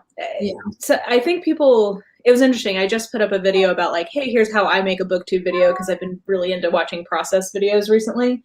And I got so many comments of people saying like, oh my God, I had no idea how many things go into making a video. And it's like, yeah, it's a lot of work. So even something that you think of as filler content took that person a lot of time probably to put together. And like, or like, I try not to get too touchy about this, but I've been trying to do subtitles and I'm not perfect at them, but I'm getting better. But I have people sometimes complain about them and I'm like, if you understood how much I hate subtitling things, but I'm doing it because I know it's helpful to people. And then I'm like, it's awful. I hate it. I hate it. I hate it. And anyway, yeah. I also think when people say stuff like that, like filler content or, booktube is boring, everyone's doing the same thing, then I feel like when people do different things, they don't get views. So I'm like, well, then what do you want? My comic book content, no views like that. And that's something that nobody in Booktube is doing. Yeah, and that's different, but people don't want to watch it. No, so I'm like, shut up. I just don't understand like that. I hear that all the time, but then I see people do different videos, very unique, and no one watches it. So I'm like, then What are y'all doing? Be quiet. Sorry, Yeah. that just bothers me. And that's why it has to be something you enjoy. Like my how to make a booktube video, I think got like half as many views as I normally get, but I that's what I've been watching recently, and that's what I wanted to make. So like, yes, that's what's important. Mm-hmm. I don't know. Anyway, I don't know. I don't want to get this into like, I don't like the like griping about people watching booktube, because like the vast majority of people who watch are like super supportive and say things of like, oh, that's like such a cool idea, or I want to focus on the things that the people who are there for what you're doing. But yeah, anyway, when it comes to people complaining about filler content, I'm just like, yeah, this is free for you. And it's like, just if you don't want to watch it, just don't watch it. Like that's my philosophy for pretty much all things having to do with YouTube. If I don't like somebody's content, I literally tell YouTube to stop recommending it to me, so I don't have to even see it in my feed. I love that feature. Yeah. Do not recommend channel. Oh my gosh. Yeah, I was just looking at Kayla's comment because this is so real. Like, I don't know. That is the truth. Yeah, that is the absolute right, truth, because that stuff didn't exist 4 years ago. Live streams, vlogs, yeah, commentary. I don't know. My watch later is popping. I'm always like something to watch, so I don't know what people are doing. Gotta diversify. Variety is the spice of life. Yeah. People are silly. Yeah. Anyway, I feel like most people here are like not the problem. Yeah. You know what I mean? Like, so I don't want people to feel like we're ragging on people who are like most people. I wouldn't do this if it was mostly unpleasant. Yeah. Do you know what I mean? It's just human nature to focus on a balance between what you want to do and a mix of what gets. Yeah, I mean, because you do want views at the end of the day, and so like. I don't always love making book community videos, but I mean, I do them, but I try to also add in, like bookish videos, more things that I want to do. And I want to do more, there are other things that I want to do, but I'm like, oh, maybe people won't watch it. But it's like, what is that? I want to do them though. And there's people who will watch them. Exactly. And so like when I did like my skincare video or whatever, and that one's a low viewed video, but like, all the comments were so nice. They were literally making me cry. And I love skincare. So it was a fun video to do. I know a lot of people don't like tags, but like, I'm like, oh, but I got some that are so cute. I want to do it. Or I was filming a reading vlog because I've been reading a bunch of romance books. So I was filming a reading vlog. And then everything happened or not happened, but the video, I discovered that a lot of people don't love B-roll footage and all these things in vlogs that oh my gosh, people don't like music. People don't like, it's a whole thing. I started watching lifestyle vlogs first, and that's like a big part. And I love B-roll. I mean, like not the whole thing, but so that was my thought of like, here's some of me reading, here's making coffee, here's me walking with Nigel, a little bit of music, whatever, talk about a book. But apparently people just want you to be talking about a book. And I was like, well, I don't know if I'm going to post this reading vlog now, because I guess it's a lifestyle vlog. If you enjoy it, then just put it. The thing is, I think part of what's cool about being on YouTube is you find out that people like you. Like, do you know what I mean? Like because like I think we all have that self-doubt of like, do people just not like me? But like you find out like, oh no, there's people who actually like me. People just like you, Jess. Like whatever you do, there's going to be a core audience who just like wants to hang out with you for 20 minutes, I told Andrew, I'm like, yes, I'm getting validation from people on the internet, and I love it. They're making me feel good about myself. Yeah. Okay, so 2 things that I've seen, because I've been reading the comments and then also managing toddler expectations here. Superwoman. I agree and disagree with this. This doesn't always happen. Just because you do collabs with people does not mean that you always grow faster. And it's a detriment to use someone to grow faster that way, because people are subscribing, because people are telling people to subscribe, and those people don't watch your content. So you're running a risk by doing this. And it doesn't always work in your favor when you do this. And it also doesn't always happen.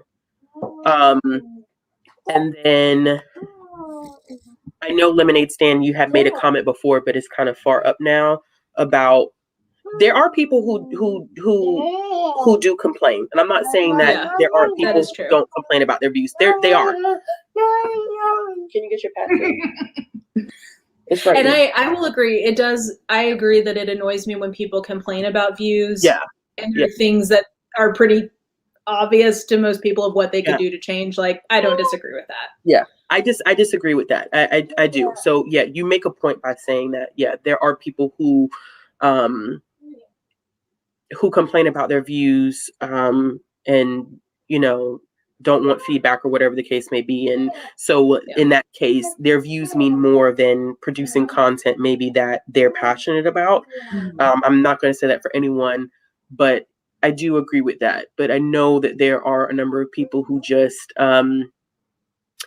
who post what they want to post because that's what they want to post. And at the end of the day, people still complain about it on the other side. That's the part that doesn't. I think what the thing about it is that there's a lot of generalization that goes on both sides amongst creators and amongst viewers. You know what I'm saying? Because there are people who make content and they do what they want to do, and they don't care if you watch their videos or not. I make content like comic book content. Y'all ain't finna watch that, and that's fine. But I'm still gonna do it because that's me. That's what I do. But I don't like to hear from the viewer and we want something unique, and then when someone gives you something unique, you don't watch it. I'm gonna still make it because at the end of the day, if you haven't learned yet, I'm gonna do me regardless.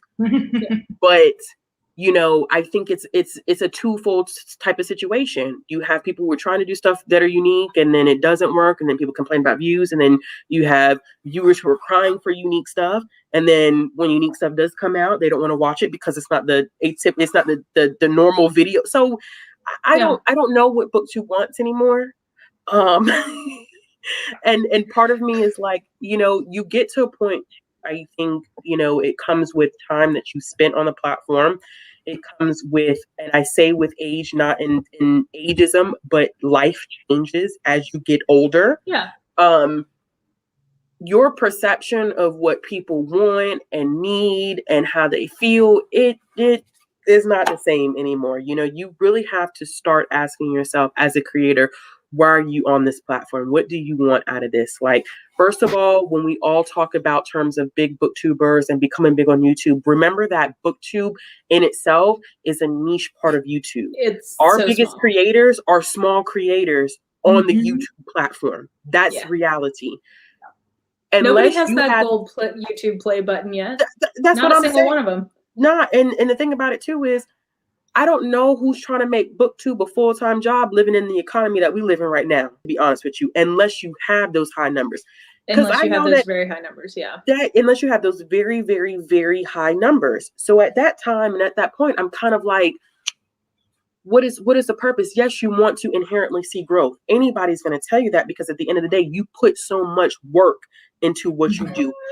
Even if it is a filler video, that still is time of yours that you have to use in order to film, edit, whatever the case may be. You want to see growth, but I don't know. It's so many different aspects. It's kind of like, well, what do y'all want? What do creators want? What do viewers want? I see people complain, Booktube's repetitive. Well, who are you watching? Who are you watching at the end? Like, who are you watching? I sincerely just don't get that. Like, yes, there are booktubers. Yeah, you'll see the same content. Like when Sarah J. Maas's book came out, I'm not gonna lie. Half the people I normally watch, I wasn't watching y'all because I didn't want to watch a reading vlog about her new book. I didn't care. Or Shadow and Bone, like half my subscription fee was that. So I was like, videos to the trailer. I didn't care, so I didn't watch it. But I also am not gonna be like, oh my gosh, look at Booktube. Everybody's doing Shadow. How do y'all have time to care like that? Yeah, I'm not going to yuck someone's yum because I know so many people were so excited about that. And that's so, like, I love that for you. Do you know what I mean? Like, if you're, I'm sure that there were some people, actually, I won't throw too much shade, but there were certainly some people who very clearly didn't actually like Shadow and Bone who were trying to hop on that algorithm wave. But for most part, these are people who are so excited that a book that they love finally got adapted into like a really quality Netflix show. that's great. Like, well, I'm not going to yuck your yum. I may not watch it, but like, I think that people should still feel the freedom to make what they want to make.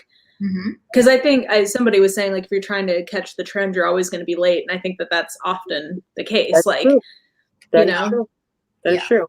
And go ahead, Jess. Oh, sorry. No, I just saw a comment about the video that I was referencing about the B-roll, about that was Peace Love Books and Books on Stereo. And I want to say I wasn't throwing shade because I watched the video and I had no problem with it. I just, from the video and other people's responses, learned that people don't like B-roll footage. But that was not shade of that video, okay? Thank you. Okay.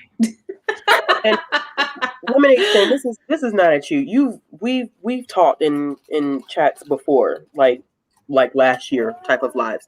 But like Izzy said, people are afraid to say that they want to make money. Why y'all scared to say that you're trying to make some coins? This is time and energy, and this is taking away from your normal day that you're giving out this content for free. Why would no one want to make money off of it? I see people complaining about Book of the Month sponsorship. Guess what? Don't watch it because it's still going to be on my channel as long as they're offering me a contract. And it is what it is at the end of the day. Like, it doesn't have to be all about money, but why should I turn down a sponsorship? Because there are people who say, I'm so sick of everybody on Booktube having a Book of the Month sponsorship. If you were in my shoes, would you turn down a contract? Would you tell them no? Nope. If they gave you $$ and a number and they're saying, all we want you to do is talk about these books in the beginning of a video, would you turn it down? Be honest with yourself. Well, and it's, I mean, like, I want people who make things to get paid for it. Like, that's the thing. It's kind of getting back to the old model of patronage. You know what I mean? Like, I want people who make creative things to get paid. And it either comes directly from audiences, and, you know, people have channel memberships, people have Patreon, etc. So, like, there are ways for viewers to directly, you know, support channels. But if not that, it comes from the patronage of YouTube giving you ads to run on your channel, or from sponsors. Like, that's kind of how I look at it, as I want people to, you know, if they have the opportunity to make money for, like, I think this gets into a whole, like, kind of value judgment we put on people, like, taking money for creative things. It's like, you should purely just do it for the love of it. And, like, trust me, I mean, I guess I could live on what I make from Booktube, but I could not live the life I live right now from what I make on Booktube. And I'm not doing it for the money. The money, though, is a very nice, like, it's a nice benefit. Yeah, it's like how I pay for all the equipment I use to make my videos, and how I pay for books and whatever. So, like, I don't know. People, I think, get really weird about paying people for art. Hence, people who are like ride or die on, like, pirating stuff. But that's a different discussion. See, I love the patronage. Until I can find a full-time patron, aka sugar daddy, sugar mama, whatever. You know, here. Until I'm trying to become a professional scholar. So until somebody's funding my life full time, I'm gonna get these pennies. Yeah, I mean, I see this on TikTok. I'm like, how do I find this? Exactly. The sugar daddy situation. This seems like quite a life. All of me. And me and Miss WOC Reader are friends, right? And there may be content that I put out that she doesn't like.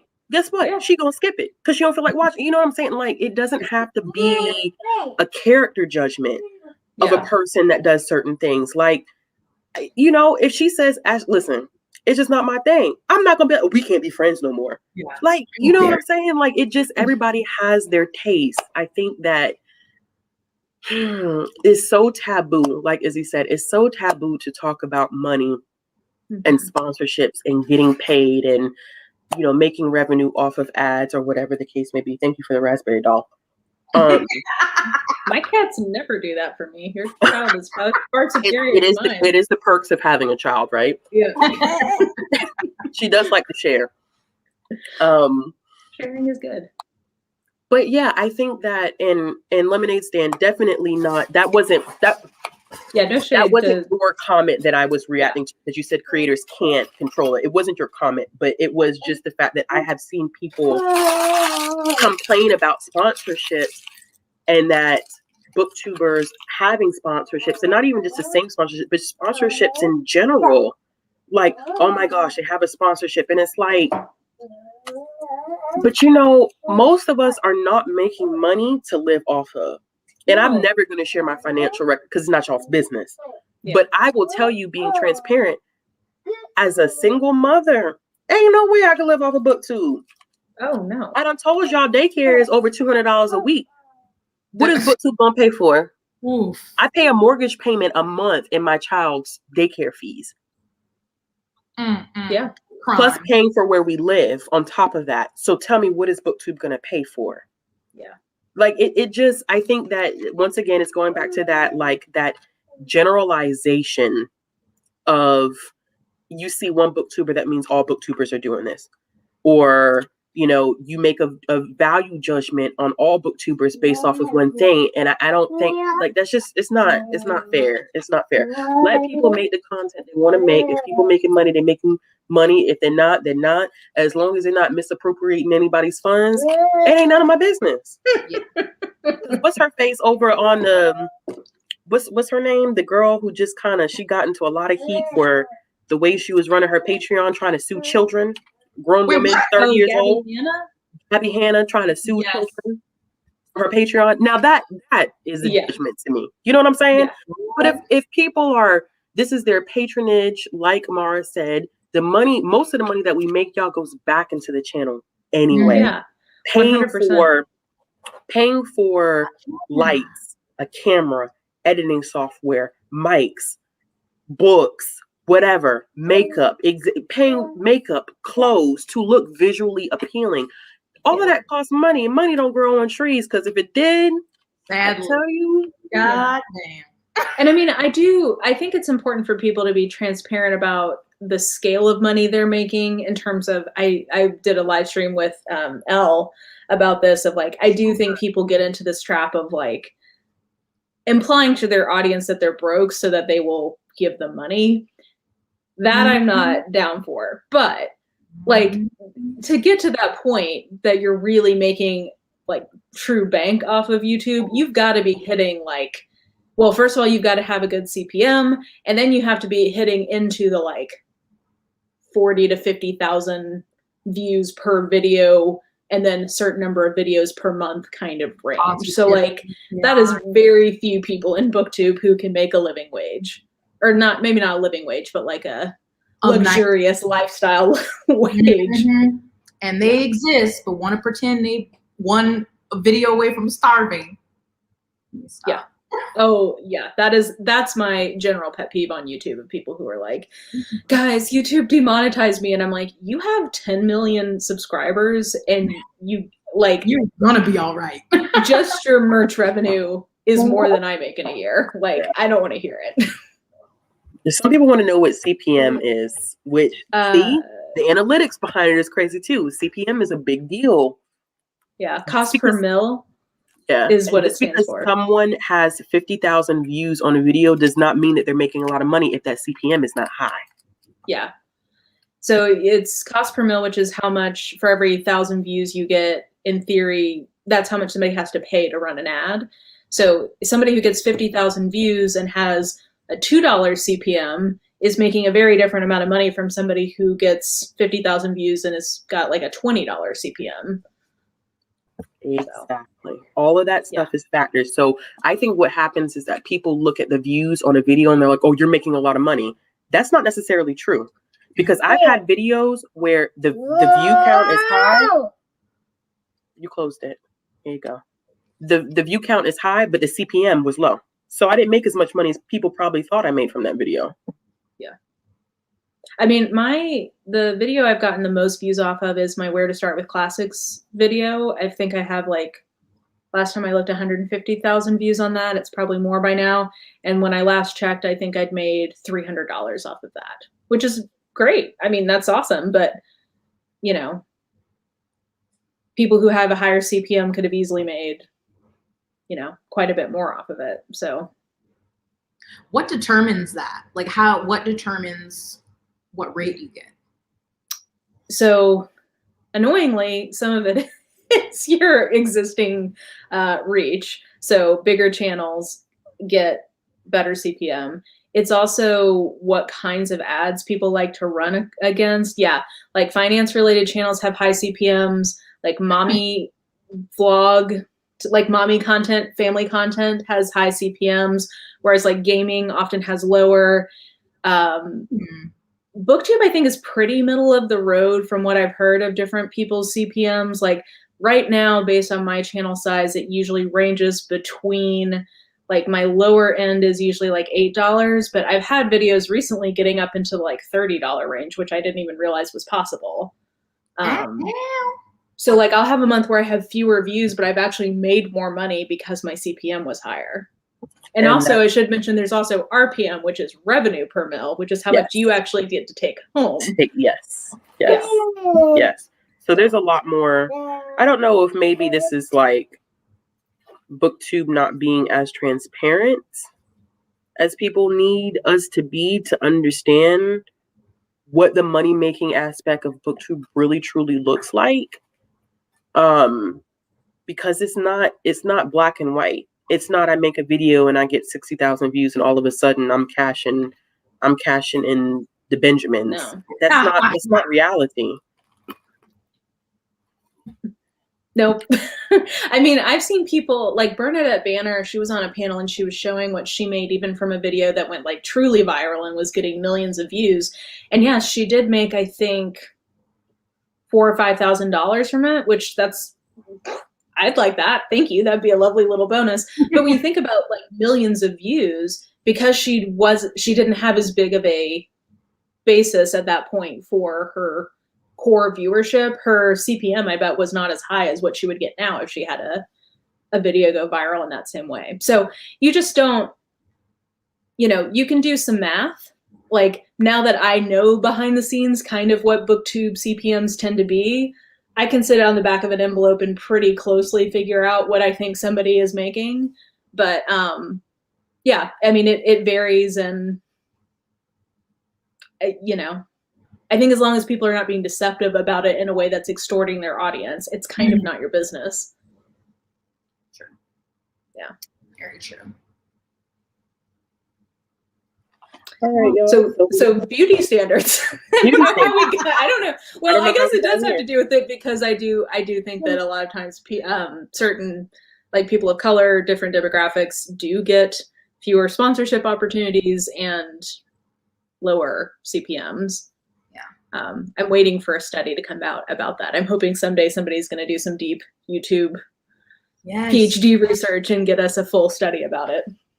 That'd be very interesting. But yeah, it's I mean, it all goes into the whole thing because if you're not aesthetically attractive, Ashley, your favorite word, or whatever, aesthetic, conventionally beautiful, then your channel's not going to grow as much, not going to make as much money, not going to have as big a reach. So I don't know if I guess, do you think there will truly ever be a shift? Like, because if it's, what's the word? Is it meritocracy? Because I think some people think that everything still is like that. If you just like work hard and you have good content, then you're going to grow. And it's like, no, but I wonder if we'll ever truly shift to where we would have bigger content creators of all varying shapes and, colors, ethnicities, backgrounds, but I'm gonna go ahead and put on my negative Nancy hat and say no, or at least not as much as it should be. But I don't know what you think. I'm not the one to ask because I'm gonna fall in the same vein of no, because I feel like society itself has to change first. Yeah. So, and we all know how that's going right about now. So. I would say, because I've seen a lot of comments about like people, some of what we're talking about affirming some of people's sort of like insecurities about why they haven't started a channel, etc. And like, that's totally understandable. Like, you don't owe the world anything. But I think, on my way back from my haircut, I had Montero blasting because it's, been what I've been blasting recently. And I was like, why is it that I vibe so much with this? And I was like thinking, I don't know, it made me connect that like, I think the best way to live a life of like to beauty standards is just to like own it. Do you know what I mean? Like part of what is so great about that song and the video and everything with it is that he's like, you're telling me I'm going to hell? Cool. I'm going to go to hell and I'm going to be the king of hell.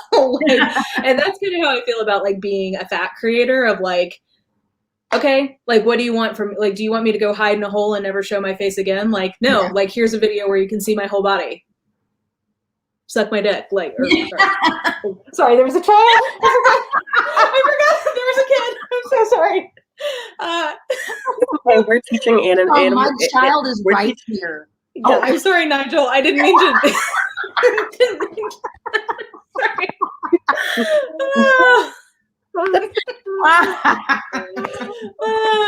That was great. I mean, go jump in a lake. That's but like, yeah, I just feel like part of the joy of having a non-conventionally attractive body, at least I've found, is that it does, like, people see the thing that I have been picked on and harassed about more than almost anything else in my life as soon as they meet me. And I think that does give a certain level of freedom of just like, okay, here I am. Here I am. Like, I'm not going to, like, I don't know what you want from me. If you want me to go hide in a hole and never show my face again, that's not going to happen. So, like, the way to kind of, I don't know. I don't know if any of that makes sense. But I wouldn't, you don't have to create a Booktube channel. But if that's the thing holding you back, like, I don't know. Like, maybe throw it up to the haters and push it. But it is hard. It's hard to sit in front of a camera sometimes, and even once you get past the point of like talking to the camera, like for me, my struggle is like looking back at it and editing and being like, this is what, because obviously people see you differently, but me, I'm like, I know I look like the whole time, or gorgeous, sticking up, or so yeah, but I wish. For me, it's reading the transcript that drives me crazy when I'm doing the subtitles. I'm like, I sound like an idiot. Today, I was like, how many times can I say like? Good grief. I was like, and they were like, and then I like, you know, like that. Yeah. Anyway, I can't stand it. But I wish that we could see a shift, but I think we're so very at the beginning of so many things with like fat liberation, with people, you know, I mean, some people still don't see color, so I don't know what. Ruh-roh. Yeah. Did you get sick of me? No. You bounced me out. I was trying to unmute myself to say we know who believes in that. And then I accidentally threw out. She who must not, well, yeah. Yeah. Miss Buckwheat. Yeah. She's living in her delusional woman. Yeah. That's another level of delusion, Lord. Yeah. That's listen. That's problem city. Contradiction city. How many times can I contradict myself in one video? 50 plus. Last video was an hour of contradictions. You hate to see it. Don't censor. She deleted it. Oh, really? Mm-hmm. Yeah. Don't censor books. These books shouldn't be in schools. Girl, what? I can't stand her. I love that she found you. That cracked me up. At all. Oh yeah, but then she deleted her comment. I'm like, so you're not bold at all. What comment? She commented on my video where I referenced her. So after we did our live, then I didn't go in my next video. I just mentioned it briefly because I was like, you can go watch the live. And so I referenced her, and I think I called her Buckwheat again. And she was like, if you're going to give me a shout out, you can at least say my fucking name. I saw that. I was like, she didn't comment on that live though, did she? No, I wonder if she watched it, but this was a different one. Oh, and I'm like, girl, I don't know, you know, what shout out is, because that was my. No, she didn't want to watch that video because she got dragged within the first 15 minutes of that video, so she didn't want those problems. I wonder if her legal team or her PR. Oh, they call me Buckwheat because they're scared of the legal ramifications. Girl, if you don't get down somewhere.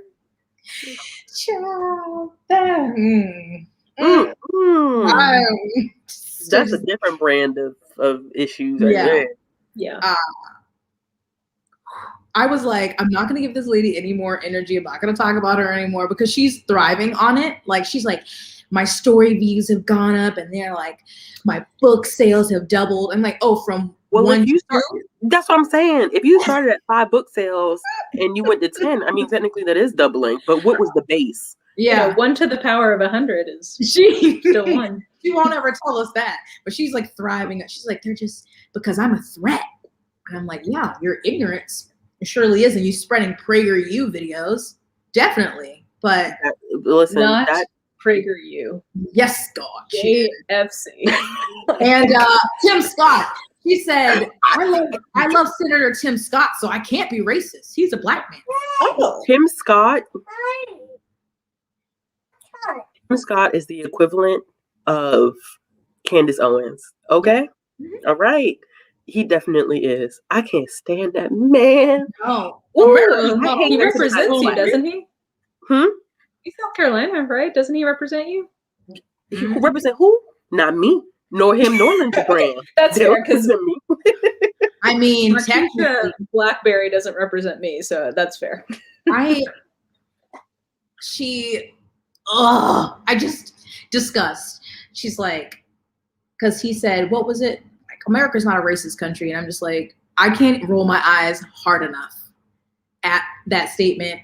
And yeah, she said that people were being racist because they called him Uncle Tim. And I'm like, if you don't get, girl, I really just wish she could just be banned. Well, why do people get mad when we call a spade a spade? They're like, you can't. And we just call it like we see it. Yeah, that's just like Jay-Z told. His name is Tom. You can call him Uncle Tom. You say Uncle Tom. There you go. Yeah, why did I get up hopeful? Because I'm still registered to vote in South Carolina. Why did I get hopeful that we were gonna not have one of them? I was like, Jamie Harrison. And no, honey, absolutely not. I don't know why I think upstate is still too red. That's what that is. Upstate is still holding on. They're holding on to the northern aggression. That's what that is. You know, the war of the northern aggression.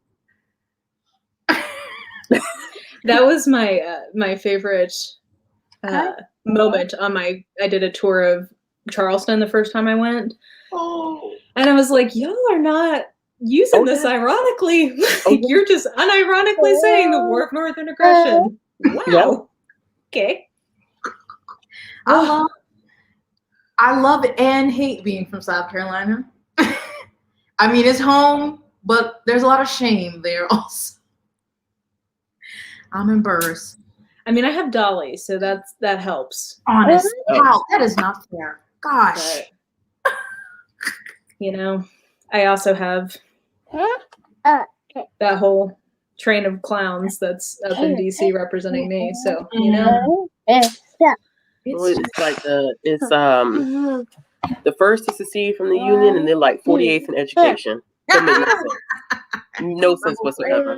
Because that's all they have left to be proud of, is that they were the first to secede from the Union. That's it. That's all they got They're left. first to be traitors. Like, oh, America. Yeah. It just, America, that's a different video. I just, yes, well, you know, beauty standards. Beauty standards. All right, y'all. Y'all have anything else you want to add before we ride up out of here? No, but if anyone wants to teach me how to put on eyeshadow, like I really would like to learn. So like, could you holler at me? Thank you. Yeah. I mean, you know, we can FaceTime and we can get it popping. That's stupid. Yeah, that'll be our next live. We'll all do our makeup together. Yes. Tutorials live. Oh, actually, maybe not, because You're gonna use a windshield wiper motion. Because I watch videos and I get so frustrated. I'm like, never mind. I don't want. I think you just have to be willing to look like a clown for a couple months, and then you start to get the hang of it. Oh dang. Yeah. I just see some looks. I'm like, dang. I like it. All right, y'all. We will see y'all later. Just a shameless plug. Mara and I will be on Bethany's channel on Thursday night at 8. Is it 8:30 or 9? It's 8:30, I think. I think it's 8:30 your time. 8:30 EST. 7:30 CT. Bethany already has it up on her channel. She already has a live schedule. Yeah. So make sure you go check that out. It's beautifully bookish Bethany. And we'll be over there on Thursday night talking about some stuff too. So thanks for joining us, y'all. We appreciate it. We say bye. Do you want to come say bye really quick? We'll have to do this again. I like hanging out with y'all. So we'll pick a new topic and do it again. Everybody, I hope you're wearing your sunscreen. Say bye-bye. Stay hydrated. Yes. Say bye. Say bye. Bye. Bye. Bye. Bye. Where's my cats? I saw